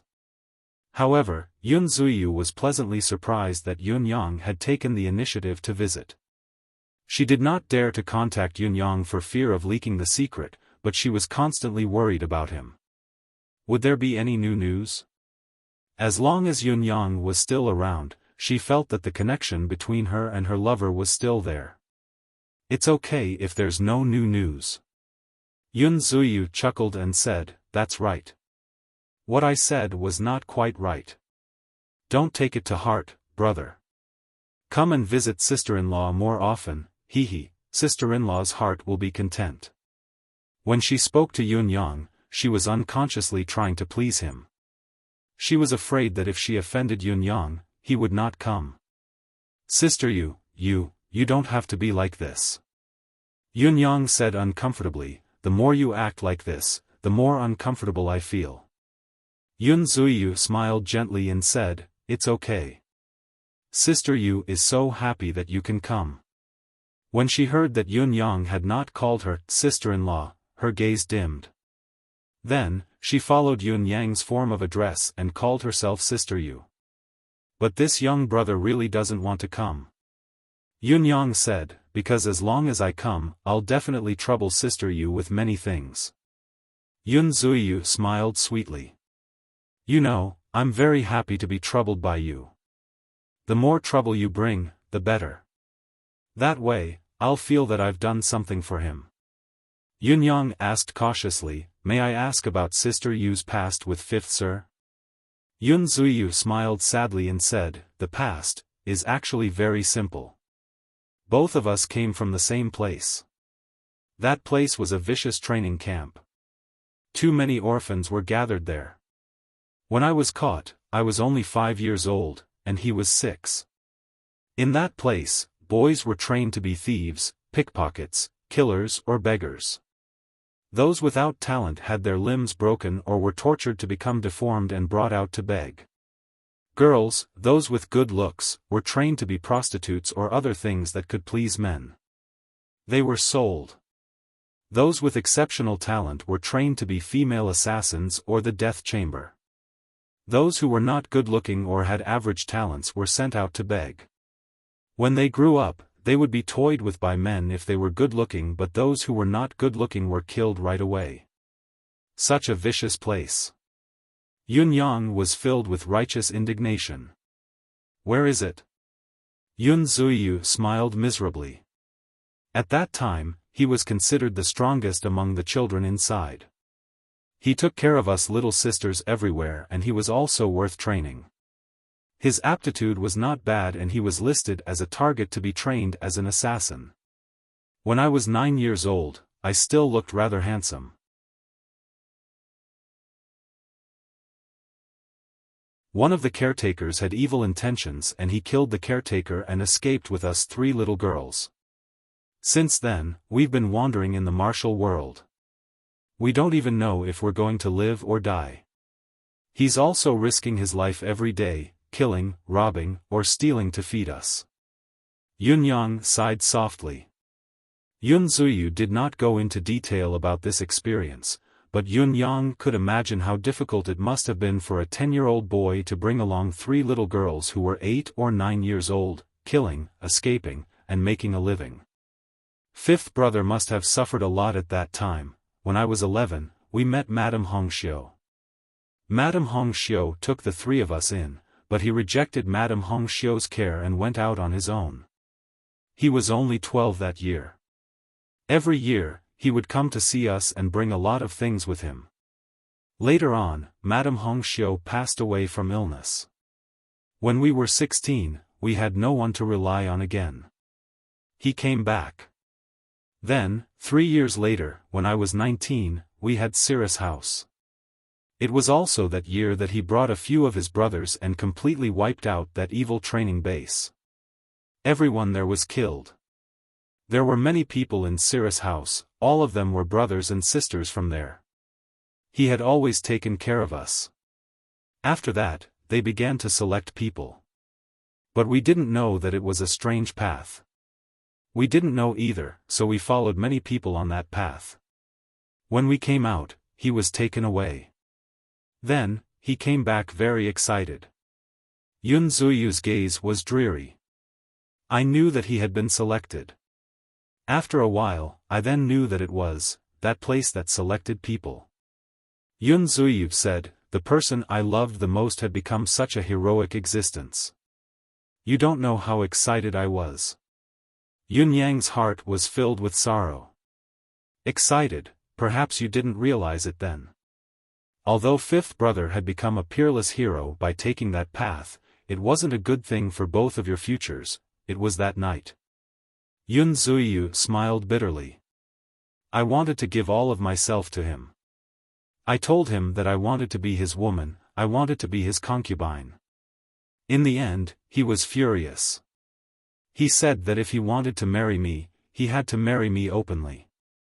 But at that time, I knew that even though we were pure and clean ourselves, in the eyes of outsiders, we were still prostitutes in the Cirrus House. I had already lost the right to be his official wife. If he was still a vagabond in the martial arts world, of course, he could, but he wasn't. But he still insisted. We made a scene, and parted on bad terms. Yun Yang closed his eyes. As one of the 9 Supremes, he had to marry a woman openly. How difficult. He recalled how fifth brother had been like when he had just joined the 9 Supremes and became one of the 9 Supremes. At that time, he seemed to be troubled and unhappy every day. Although he did not delay anything, the struggle in his heart was obvious to anyone. It was only when he brought Yun Yang or his other brothers to Cirrus House to play that he would appear to be very happy, but when he returned, he would revert to his usual self. This Cirrus House, Yun Yang had actually come here many times in disguise, so we started arguing endlessly, but he refused to change his mind. Finally, last year, he told me that he had thought it through. It's impossible for us to be husband and wife on the surface. Yun Zuyu said, when he comes back from his mission this time, we'll hold a simple ceremony and invite his brothers over for a drink. Then we'll consider it as our marriage. That day, we were all very happy, because I was finally going to be his woman, I was finally going to be with the dream that I had since I was young. He was very happy too. He thought that he had thought it through. That day was the 3rd of the 3rd month. Yun Yang lowered his head. The 3rd of the 3rd month. Early in the morning of the 4th of the 3rd month, the 9 of them had departed to Horizontal Cloud Fortress with 800 brothers, heading east. On the 9th of the 3rd month, they had arrived at Tianxian Cliff, but his mission this time. Yun Zuyu smiled sadly, looking at Yun Yang and said slowly, "He hasn't returned until now." Yun Yang's heart felt like it was being cut by a knife. After a long time, he said softly, "Sister Yu, if the sisters have any needs in the future, just look for me. Although 5th Sir isn't here, I'm here for everything." Yun Zuyu smiled. Of course. Although she said so, Yun Yang could tell that if she really had any difficulties, she would never look for him for help. Just like how she had never looked for 5th brother for help when Cirrus House was always in trouble. She knew that their identities could not be revealed. Yun Zuyu inhaled softly and wiped away the tears that had flowed from her face without a trace. She forced a smile and said, "I can't stop talking about these things. I haven't asked, what is it that I need Sister Yu's help with this time? It's like this." Yun Yang pondered and said, "There is a general in the military who once called himself the General of the North. He's burly. Although he works with a mask, the corner of a curly beard can be seen from under his mask. It's a little gray too. He's well built, about 8 feet tall and should weigh about 200 caddies. His official position should be higher than a deputy general, a level of command or even higher. At the very least, one can see the aura of authority from his words and actions." Yun Yang said, "However, there are dozens of generals in the military who fit this condition. I want to find this person among these dozens of people." Yun Yang said softly, "Among these people, there are 7 or 8 who come to Cirrus House frequently. So, I need Sister Yu's help." Yun Zuyu listened carefully and said, "This person?" Yun Yang said in a low voice, "Something has happened to the 9 bosses. This matter was done by both the military and the government, the royalty, the aristocrats, the aristocratic families, and the forces of the martial world. It's almost a third of the world's superpowers. Now, we want to find these people. We don't ask for riches and glory, we don't ask for generations of nobility, we don't ask for our names to be passed down through the ages. But, this justice must be sought. We can let go of the generals from the enemy's battlefield. Since we're enemies, whatever they do is not despicable, it's what they should do. However, these traitors in the country, these accomplices in the martial world, we plan to not let any of them go. Kill one if you find one." Yun Yang's gaze was cold and determined. "How do you plan to do it?" Yun Zuyu asked. 9 Familial extermination. Yun Yang enunciated each word clearly, "All accomplices shall be killed. All personnel shall be exterminated. This time, for justice, for revenge, we are willing to do such a cruel thing. Even if we have to go to hell in the future, we must do this." "Very well."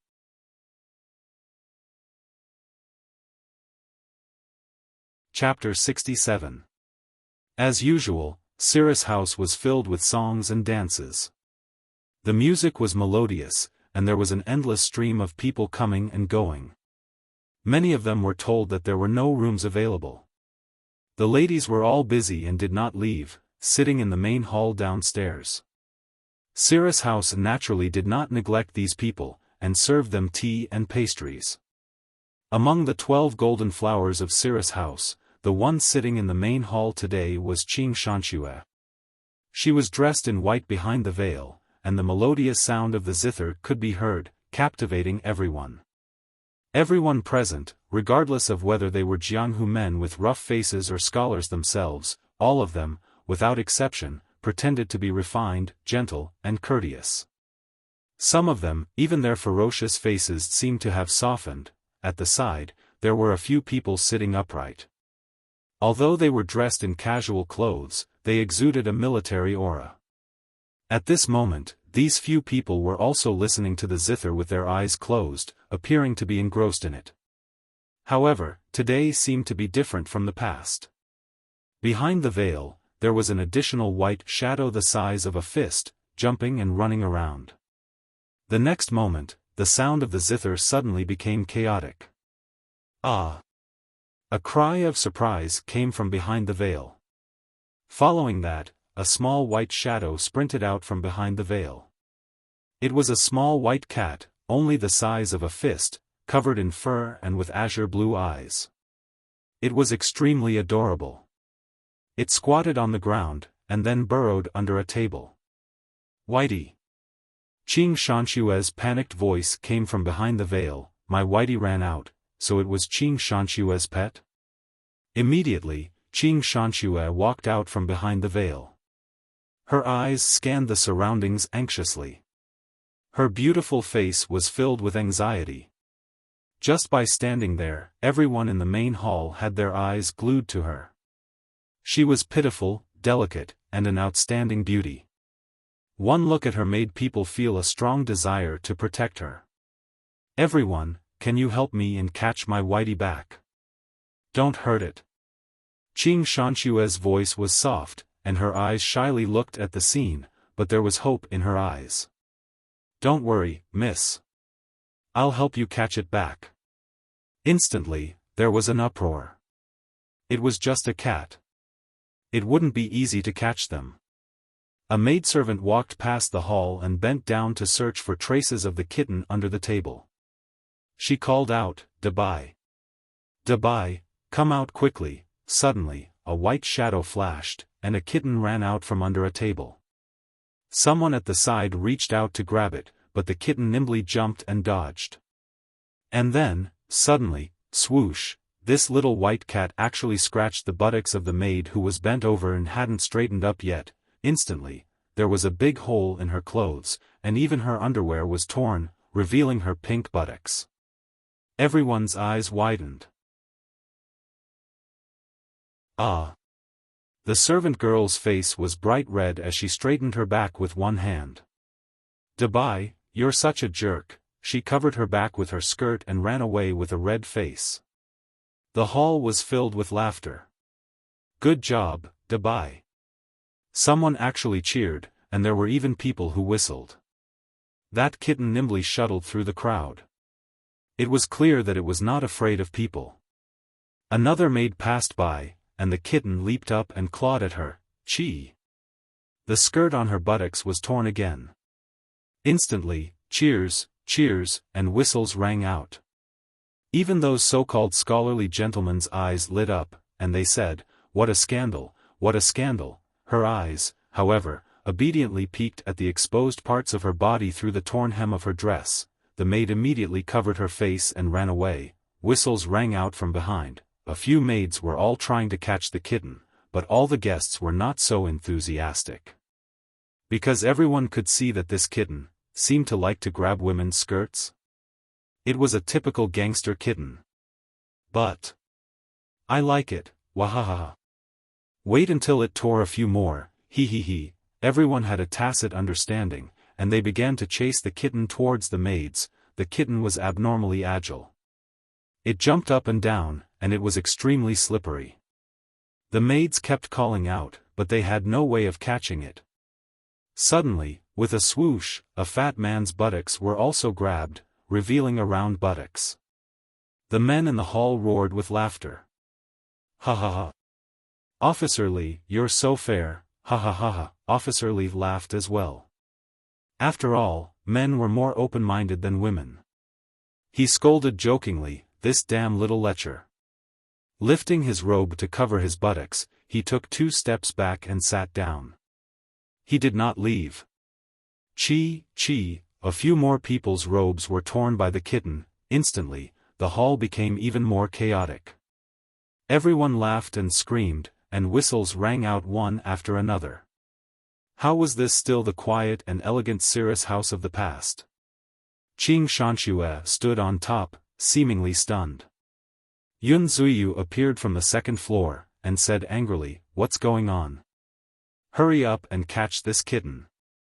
Shwe, I told you not to bring a kitten with you. Look at what you've done, what a scandal. Qing Shanshue was on the verge of tears. Sister Yu.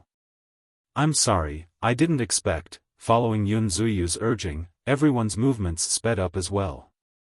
However, the kitten was unbelievably agile. Often, when there was nowhere to go, it would flip and leap and break out of the encirclement in a miraculous manner. A few more men and 2 more maids' buttocks suffered, the laughter and scolding grew louder and louder. However, no one was angry. Obviously, everyone treated this accident as an unusually fun game. The next moment, the few fellows who seemed to be military officers stood up as well. 2 of them had a face full of curly beard and were tall and burly. The kitten ran around like lightning. Suddenly, with 2 swoosh sounds, it tore open the buttocks of 2 of the military officers. Loud laughter and coquettish grumbles rang out incessantly. Swoosh, swoosh. The others were not spared as well. In the hall, only a small part of the buttocks were exposed, running around. Of course, most of them were men. However, they did not care if they were exposed. Even if they were all exposed, they did not care. Swoosh! Just as the last bearded man stood up, the robe behind his buttocks was torn open. F***ck. The fellow cursed subconsciously, causing the crowd's displeasure. What a good kitten this is, what a cat that understands men's hearts. How dare you scold it? You really don't know what's good for you.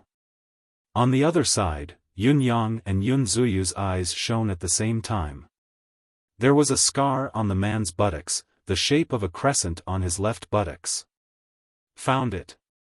Yun Yang's gaze turned cold. Who is this person? Yun Yang asked softly. Zhao Binglong. Yun Zuyu's voice was even colder than his as she said, he's been fighting in the West all year round. His highest position was once the assistant marshal of the West Expedition Army. People call him Northwest Zhao. Zhao Binglong, Northwest Zhao. Yun Yang immediately retrieved this person's information in his mind. He smiled faintly and said, no wonder he looks unfamiliar. He's a general from the Northwest. This person is brave and good at fighting. His cultivation base is also at the 4th level mystical chi. Besides, he's cunning and cunning. In the West, he's considered to have made a name for himself. In addition, he has countless valiant soldiers under his command. He's cautious by nature and has countless men of sacrifice by his side.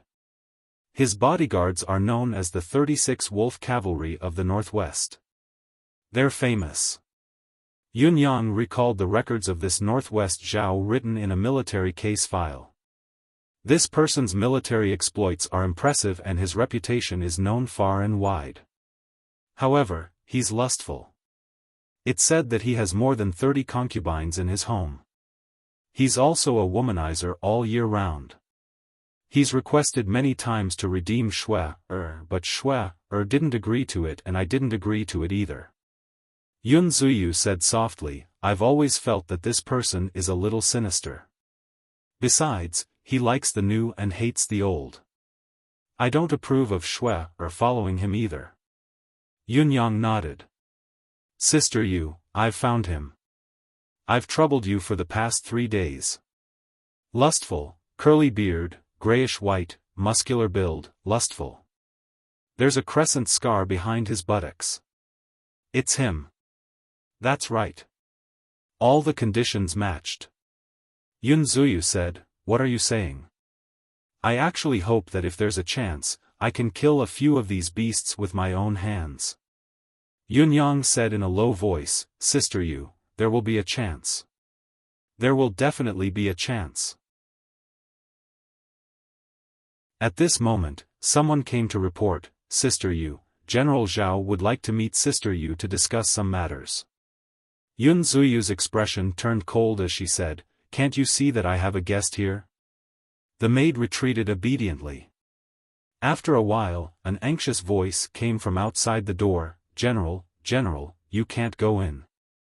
Then, a rough voice laughed. What kind of distinguished guest does Miss Yu have? You don't even want to see me. The door was abruptly pushed open. A burly man stood at the door, his gaze like lightning as he scanned the room. It was General Zhao, Zhao Binglong, Northwest Zhao. Seeing Yun Zuyu, his eyes flashed with a hint of greed, but when he saw Yun Yang, his eyes narrowed, a cold glint flashing across them. Yun Yang frowned. He had wanted to take care of this General Zhao at night, but he did not expect this fellow to be even more impatient than he was, sending himself to his doorstep now. "Who is this? You don't look familiar." Zhao Binglong spoke eerily and entered the room without being invited. Without waiting for the host to greet him, he sat down on a chair. Yun Zuyu's face was pale with anger. "General Zhao, why are you so rude?" Zhao Binglong laughed heartily and said, "Miss Yu's words are really strange. It's not easy for this Zhao to return, but I've been here for 4 consecutive days. I wanted to discuss some matters with Miss Yu, but I haven't even been able to see Miss Yu's face." He said eerily, "I've been bathing in blood and killing enemies at the border, and the military is filled with uncouth men. I think Miss Yu can forgive me if I'm a little hot-tempered." The threat in his words was clear.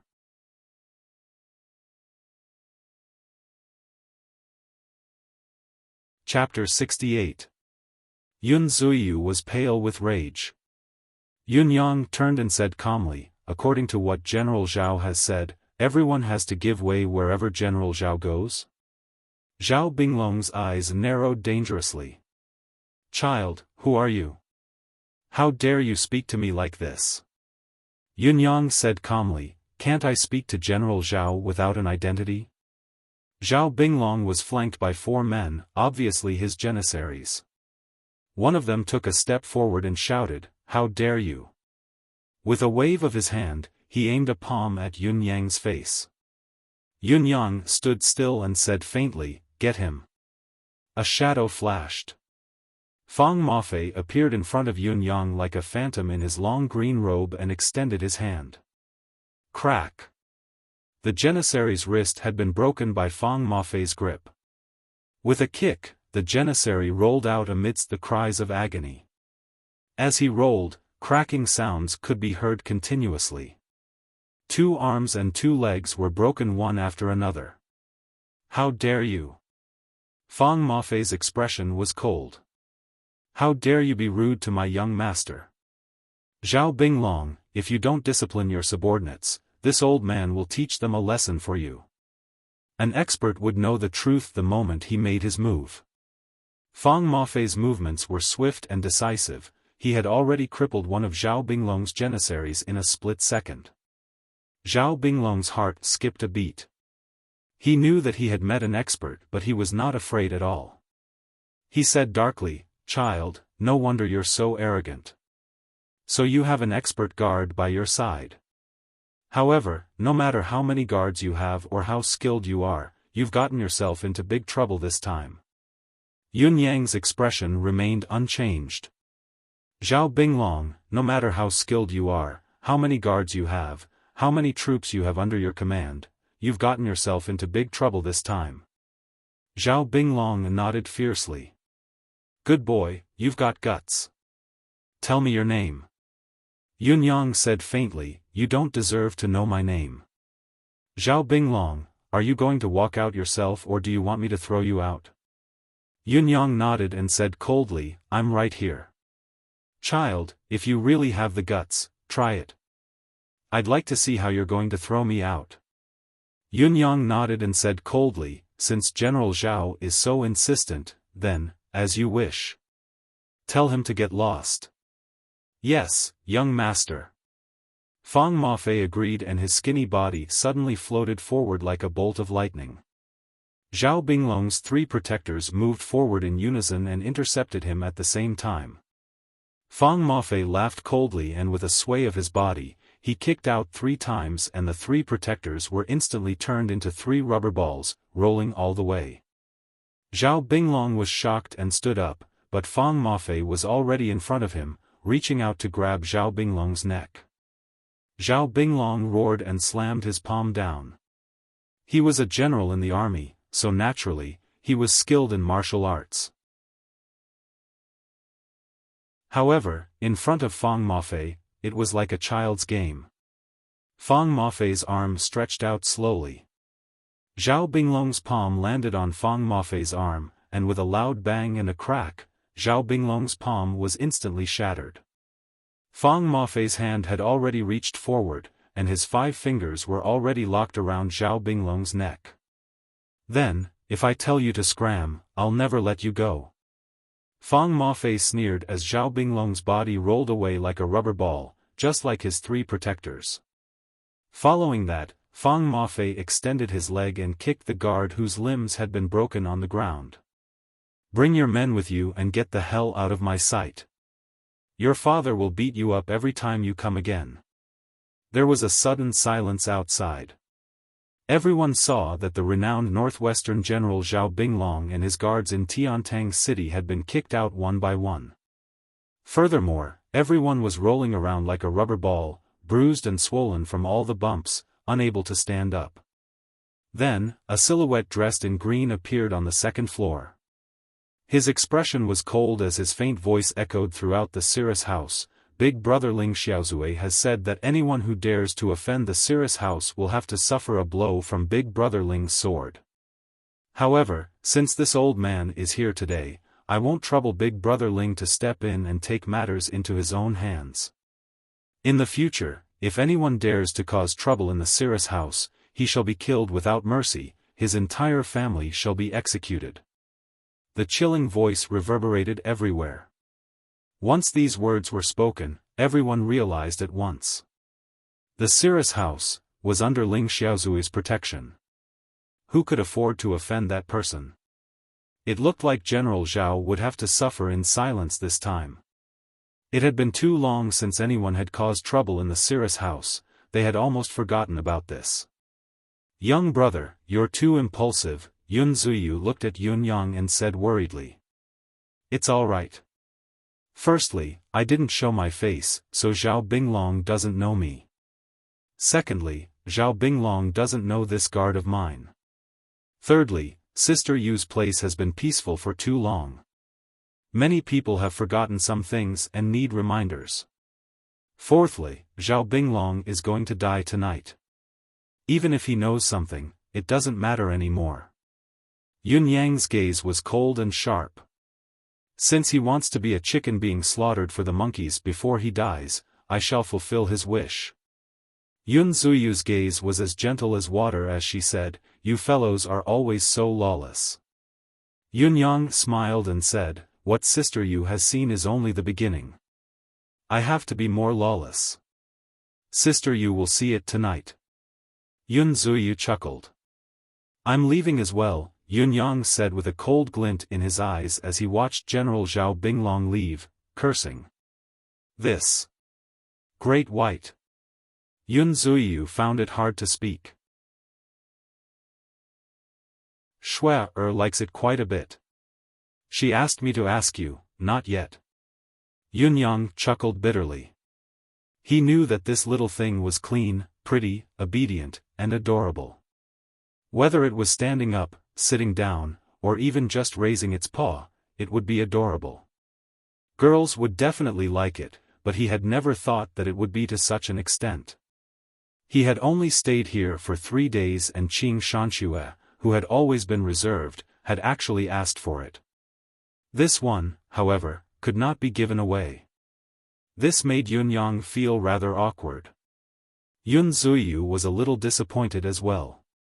She said with a smile, forget it then. It's all right. I'll let the little thing come over often to play. Yun Yang scratched his head and said, it's not that I'm reluctant, but this little fellow is a mystical beast of a very high level. It's just that I've disguised it. It's only a cub now. When it grows up, I'm afraid, it'll be as big as 5 or 6 men, huh? Yun Zuyu's eyes widened, her fair hands covering her mouth. Such an obedient little thing would be as big as 5 or 6 men when it grew up? It's enough to just come over often to play. Yun Zuyu said with a smile, that's even better. She then apologized, Shui has been a little impulsive in this matter. Brother, please forgive me. Yun Yang was a little embarrassed as he said, I'm being stingy. When there's a suitable opportunity, I'll find a mystical beast for each of Sister Yu and the sisters to protect themselves. I guarantee that they'll be cute, good-looking, and powerful. At least, they'll look much better than this little fellow. Yun Zuiyu laughed and did not take it seriously. Which one of these Xian beasts wasn't extremely rare? How could it be so easy to find one? One for each of them? Zhao Binglong was fuming all the way back, almost bursting with anger. When he returned to his residence, he was even more enraged, throwing and smashing things around. He had never suffered such a huge loss in his entire life, nor had he ever been so humiliated. This time, his prestige in Cirrus House had been completely swept away. How could Zhao Binglong, who had always been domineering, tolerate this? Follow that child. Find out whose house he is. Using Ling Xiaozui's name to pressure me, King Hell. Little bastard, you must be tired of living. Your father won't touch Cirrus House. Do you think your father can't even deal with a little bastard like this? Night fell upon the land. Zhao Binglong grew even more agitated at home. Have you found out who that child is? Not yet? Where did he go? Bastards! Zhao Binglong was furious. What are you all doing? Have you all been living like dogs for so many years? How could you all lose track of a popinjay? A bunch of tea-eaters. Zhao Binglong was furious. The entire courtyard of the Zhao residence was silent. Behind Zhao Binglong, an elder rolled his eyes and said, General Zhao, don't be angry. We'll find this person sooner or later. Zhao Binglong wanted to say something but didn't. He took a deep breath and sat down, saying, You're right. With his authority, he dared not lose his temper in front of this elder. He even said flatteringly, but it's a pity that Elder Ji wasn't there. Otherwise, he would have taught that child a lesson on the spot. The elder narrowed his eyes and said, This old man never goes to the red light district. Zhao Binglong choked and said, Elder Ji is a man of integrity, of course. Just as he said this, he suddenly heard a loud explosion. A voice hollered, Zhao Binglong, come out and meet your death. The main door had been shattered into pieces. The moment Elder Ji heard the voice, he had already flown out of the foyer. His speed was as fast as lightning, his movements graceful. The main door was already covered in blood. A man in green, his face masked with a green cloth and a sword in his hand, charged in like a dragon emerging from the sea. Beside him, there was another man dressed in black, his face masked with a black cloth and a saber in his hand. He charged in like a tidal wave as well.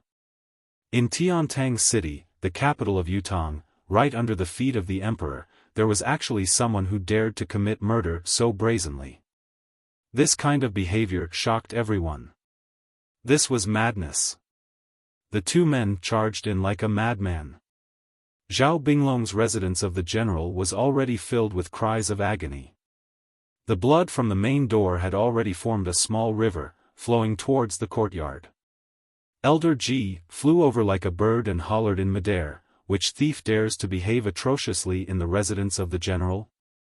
The silhouette in green sneered, The residence of the general? The residence of the general is nothing. Suddenly, he flew up diagonally like a rocket, the sword in his hand shooting out a sword energy that resembled a long dragon as he hollered, I knew there'd be such a thing here. Come down. There was a loud clang. Elder Ji jolted in the air and fell backward like a kite with a broken string.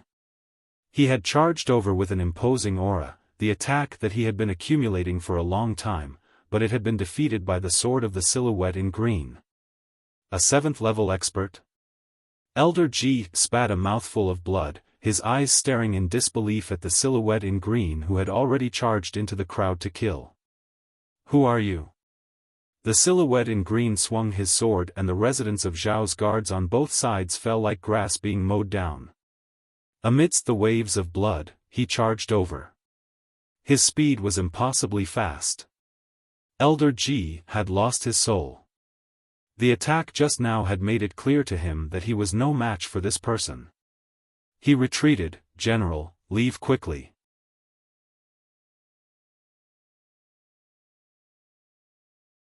Chapter 69. The lightning-like sword made Zhao Binglong completely dumbfounded. When the two halves of the body that were still emitting warm blood were separated from the middle, Zhao Binglong watched as his internal organs fell to the ground.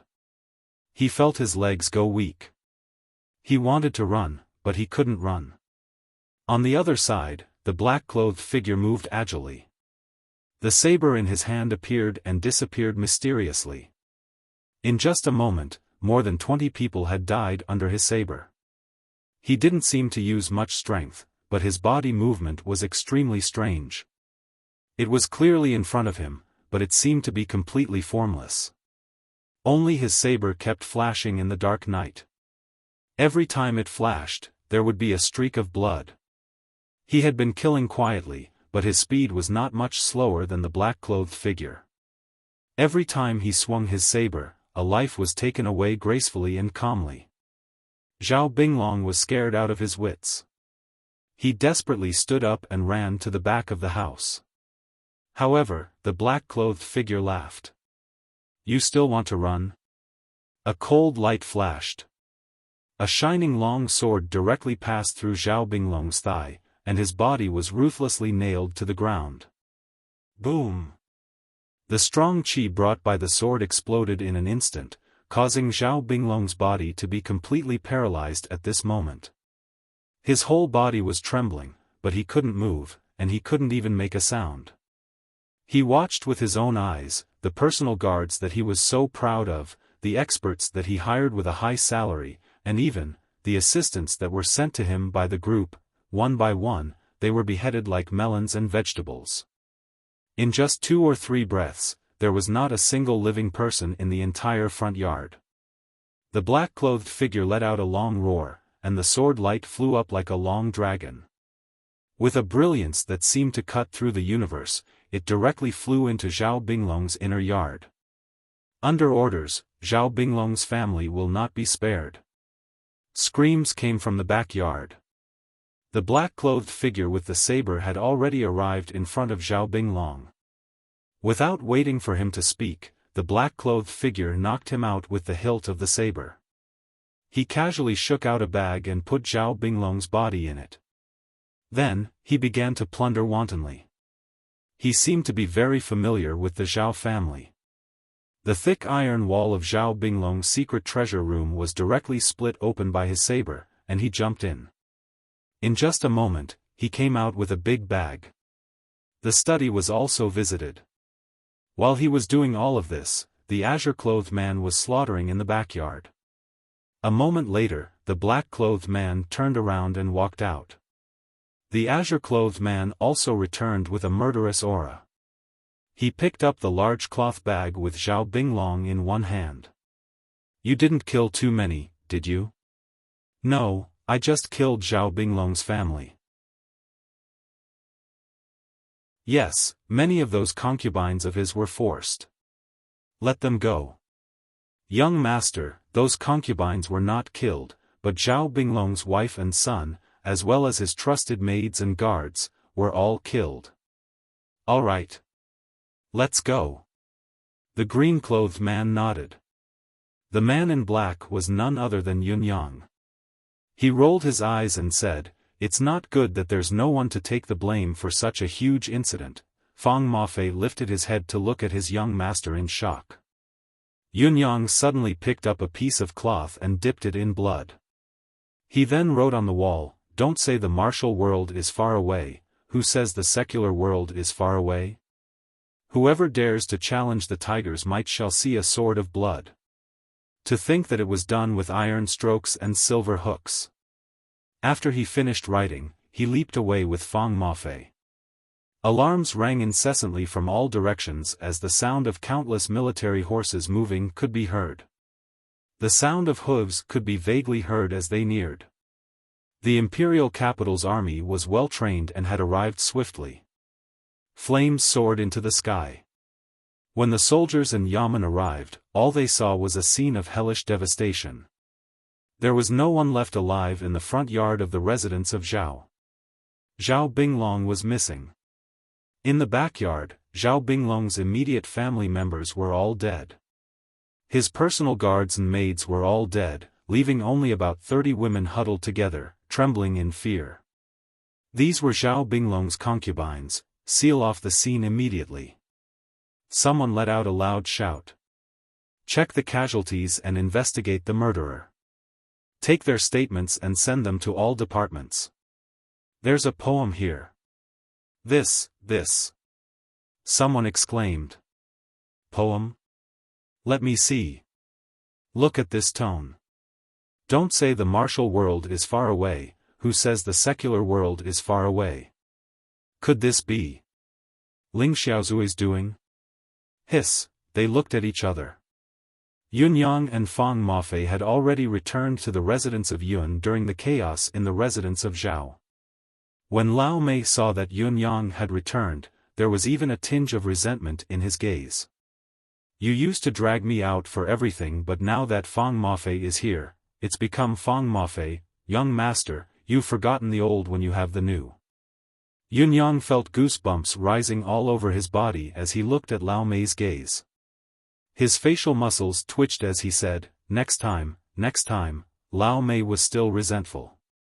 Yunyang scratched his head, feeling a chill run down his spine. He changed the topic and asked, is Marquis Yun at home? No, I don't know where he went. Lao Mei replied. Oh, Yunyang left hurriedly. He grabbed Zhao Binglong and entered the secret chamber. Fang Mafei had already changed and came out, standing in front of Lao Mei with a cool expression. It was satisfying, wasn't it? Lao Mei asked in a tone that was neither a nose nor a mouth. Very satisfying. Fang Mafei nodded. Under the capital city's emperor's feet, in broad daylight, Lao Mei was already rolling his eyes as he walked away. Broad daylight? I think you've lost your mind from the pleasure. It's already King midnight now. Yunyang entered the secret chamber and threw Zhao Binglong onto the ground, ignoring him as he turned to leave. He had killed too many people today, 49 in total. Adding to the killing of Shiman Wandai and his guards, the air of injustice that he had collected during this period of time was indeed not a small amount. Entering his deific consciousness to take a look, he could not help but be surprised. Emmy was still the same, just that it looked much thicker and bigger.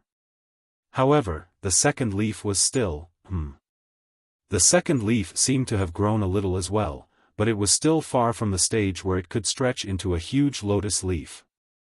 Last time, he had only killed 12 people before the first leaf appeared. Moreover, 10 people were more than enough. In this case, there were 2 people left from the last time, and he had killed a total of 51 people during this period of time. In total, he had killed 53 people. Why hadn't the second leaf formed yet? Something wasn't right. Emmy waved its vines and gestured in the air for a long time in disdain.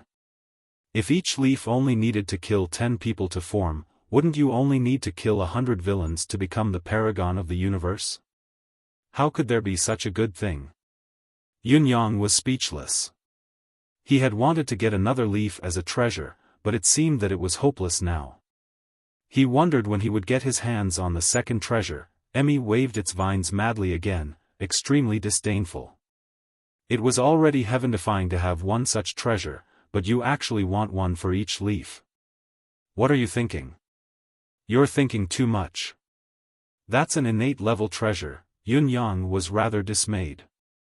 Before he left, he warned Emmy fiercely, if you talk to me with such disdain again, I won't let you eat anything anymore.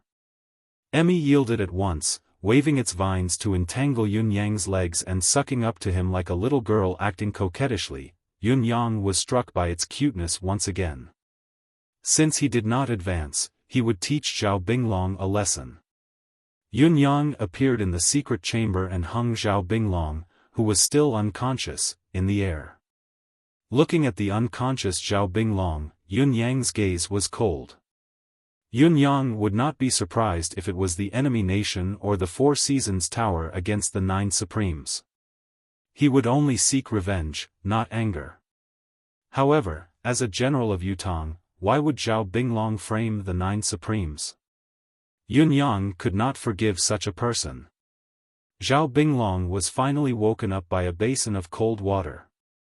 Just as he opened his eyes, he saw Yun Yang's calm but murderous expression. Those cold eyes gave Zhao Binglong a feeling that they could lead him straight to the underworld.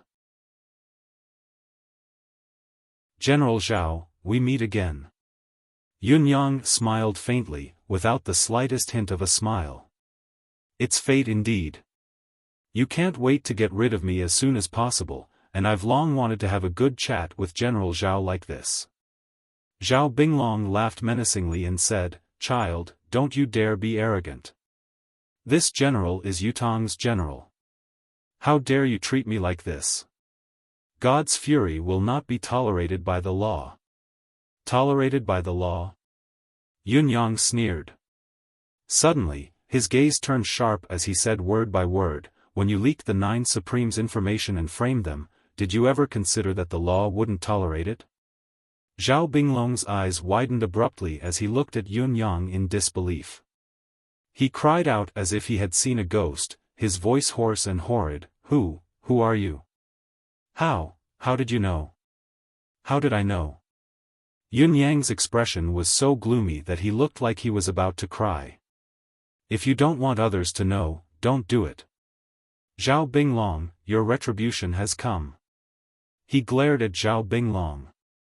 Who would have thought that as the Empire of Yutong's high-ranking border general, it would be the Four Seasons Tower's 20th of the first month? Very well, very well. Zhao Binglong deflated like a deflated ball, his ferocious gaze dimming instantly. It had only been an hour. Yun Yang walked out of the secret chamber, covered in blood. After seeing Zhao Binglong, he had lost confidence that he could get more clues from the latter. Greedy, lustful, violent, unintelligent, and his cultivation base was not high. If he were the Four Seasons Tower's manager, he would never let such a fool know too much information. Although he was a general, he had long since stopped leading his men and fighting in bloody battles. The little bit of courage in his bones had long been eroded away by luxury, wealth, power, and beauty. Indeed, Zhao Binglong's line of defense had crumbled after Yun Yang pulled a few tricks. He confessed to everything he had done, and the details were also very clear.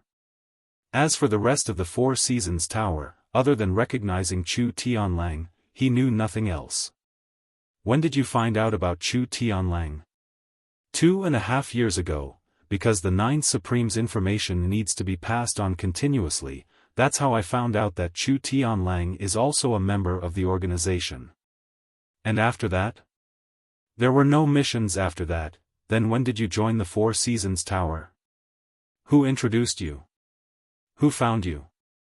3 years ago, it was a masked man, but he only appeared once and didn't appear again. What was it? His black robe was completely covered, I couldn't see anything at all. Your mission? To find out about the Nine Supremes, that's all. How can it be so easy to find out about the Nine Supremes? Who told you? I don't know. Anyway, when I'm needed to pass on a message, a letter will appear on the table. Where's the letter? Listen to me, burn it all. When he asked this, he wanted to slap this pig's head to death.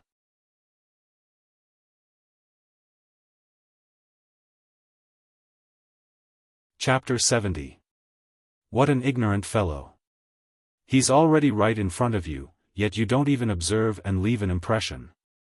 Yun Yang finally understood that Zhao Binglong was probably a temporary external member recruited by the Four Seasons Tower to fight against the Nine Supremes. He had been used up and abandoned long ago, and this fellow did not even know about it. Why did you join the Four Seasons Tower? The Four Seasons Tower passed down an art of immortality. The Book of Imperial Maidens. Zhao Binglong stammered. Yunyang felt a wave of helplessness wash over him. A book of the Book of Imperial Maidens, an evil cultivation method of harvesting yin to nourish yang, could it make you betray your own country? Could it make you harm the country's heroes? Could it make you participate in the murder of your comrades? Do you know that the information you've passed through will be a fatal threat to the Nine Supremes? Zhao Binglong's gaze flickered. Do you know that you're betraying your country? Don't you feel the slightest bit of guilt and shame for participating in such a conspiracy? Yun Yang's rage rose. I do. I'm ashamed. I'm very guilty too. Zhao Binglong said hurriedly, I'm suffering in my heart as well, slap. Yun Yang raised his palm and smashed Zhao Binglong's head into pieces. He could not bear to listen any longer, nor could he bear to watch any longer. If it were not for questioning, Yun Yang would not even speak to a person like Zhao Binglong, he would have killed him directly. Yun Yang was still trembling with rage for a long time after killing Zhao Binglong. Although Yun Yang was filled with rage and hatred towards Li Changqiu, Chu Tianlang and the others, he could still control his temper and deal with them, striving for hints and new information. For this, Yun Yang could tolerate it. However, it was people like Zhao Binglong that Yun Yang could not tolerate for even a moment. What I hate the most is a knife coming from behind. What I want to kill the most are the traitors in the military. Because, although we're not on the same battlefield, we're still comrades. We're fighting for the same goal. No matter what the reason is, to betray your comrades and brothers is unforgivable. Yun Yang exited the secret chamber with a murderous aura. The trail ended when it came to Zhao Binglong. He turned a corner. When he reached Chu Tianlang, he said, Chu Tianlang, I believe you have other discoveries. Chu Tianlang had broken down completely, his eyes had lost all life. I really don't have any more. It's been so many days, you've tortured me enough. I beg you, give me a quick death. Yun Yang rolled his eyes. Let me bring you to see someone. Picking Chu Tianlang up, they exited the door and entered the secret chamber where Li Changqiu was being held captive. Old Li, I brought your old friend to see you. Yun Yang said with a smile. Li Changqiu, who was locked in the secret chamber, turned his head with difficulty. When he saw Chu Tianlang, who was barely breathing, his eyes shone brightly as he laughed heartily. Chu Tianlang, you bastard, to think that you would have such a day. Chu Tianlang was equally seething with hatred as he cursed, Li Changqiu, you son of a b*tch. How dare you betray me? You will die a horrible death. Both of them glared at each other like fighting cocks, their eyes bloodshot. Their hatred was so intense that even Yun Yang, who had single-handedly directed this vendetta, could not help but shudder. Humans, their hatred is so terrifying. Yun Yang sighed. Both of you have a grudge against each other. Yun Yang tied Chu Tianlang in front of Li Changqiu and sighed, that is why I have put both of you together. I can't make the decision to let both of you go, nor can I make the decision to kill both of you. So, I'm giving both of you a chance to vent your anger. Li Changqiu turned his head and said seriously, thank you. At the same time, Chu Tianlang said sincerely as well, thank you. Then, both of them were stunned. Li Changqiu was thinking, Chu Tianlang betrayed me and now this child has given me a chance to curse him to death. Of course, I have to thank him. But what was Chu Tianlang thanking him for? Chu Tianlang was thinking, Li Changqiu, this bastard, set me up. Now that this child has given me a chance to vent my anger, of course I have to thank him. But what is Li Changqiu thanking me for? What are you thanking me for? Li Changqiu looked at Chu Tianlang in disdain. Despicable, shameless bastard. Chu Tianlang said angrily, F***CKU for thanking me. Li Changqiu, you'll die a horrible death. Knowing that he would never forget, Chu Tianlang cursed as harshly as he could even before his death. After he was done, seeing Li Changqiu's livid face and spitting fire in his eyes, Chu Tianlang could not help but feel pleased as he asked triumphantly, "What are you thanking me for?" Li Changqiu cursed loudly, "F***CKU for thanking me too." Pfft. Chu Tianlang spat on Li Changqiu's face. Li Changqiu was enraged and spat back immediately. A thick phlegm landed squarely between Chu Tianlang's brows. Both of them could not move their limbs, so spitting was their only means of attack. In an instant, both of them spat back and forth, covering each other's faces with spittle. Both of them looked extremely pathetic.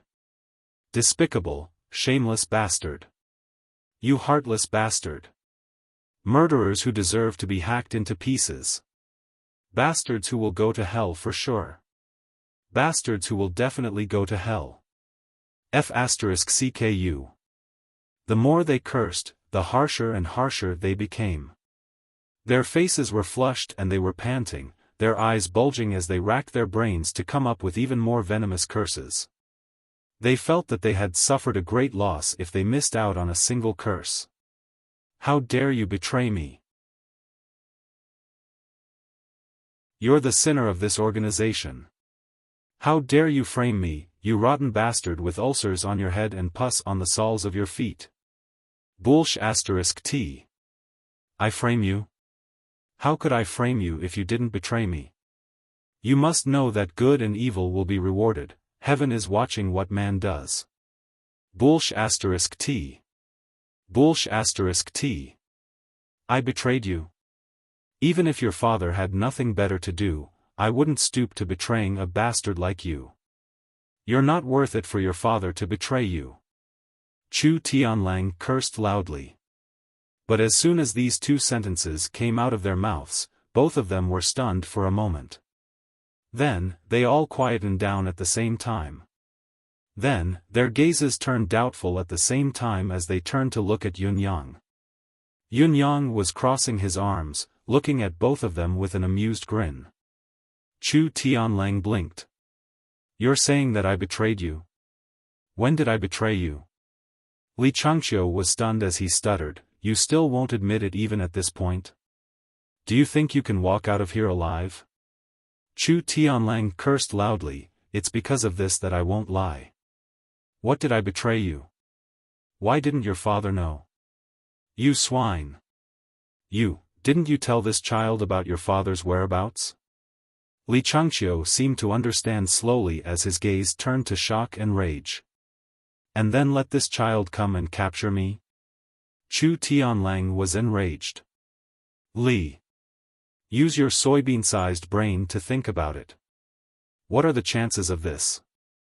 If I had betrayed you, why would I be here now? Don't tell me that I betrayed you first so that you would frame me out of your hatred towards me? And then both of us would die together?" Chu Tianlang was overwhelmed with grief and indignation. No wonder he was so unlucky. It was because this fellow thought that he had betrayed him. What a false accusation. Was Li Changqiu's brain not filled with brain matter but shit? Li Changqiu's face turned pale as he turned his head slowly to look at Yunyang in disbelief. "Chu Tianlang didn't betray me?" Yunyang looked at him with a grin but did not speak. "You've planned everything?" Li Changqiu asked hopelessly. Yunyang was still grinning as he said, "Yes, Elder Li. How is it? Does it feel good?" His expression turned cold as he heaved a long sigh of relief and said through gritted teeth, "I don't know if it feels good for you, but it feels good. My brothers who died because of your schemes will feel good too." Li Changqiu spat out a mouthful of blood as he cried out, "You've tricked me so badly." Suddenly, his eyes widened in anger as he coughed and spat a mouthful of phlegm towards Yunyang's face. How could Yunyang be hit by his spit? He evaded it with a sidestep and a heavy slap landed on Li Changqiu's face. Yunyang hollered coldly, "If you dare spit another mouthful, I'll let you live for another year here." Li Changqiu shuddered, glaring at Yunyang with hatred, but he dared not spit another mouthful of spittle in the end. Live for another year. Li Changqiu knew very well what this meant. On the other side, Chu Tianlang suddenly slumped like a deflated balloon.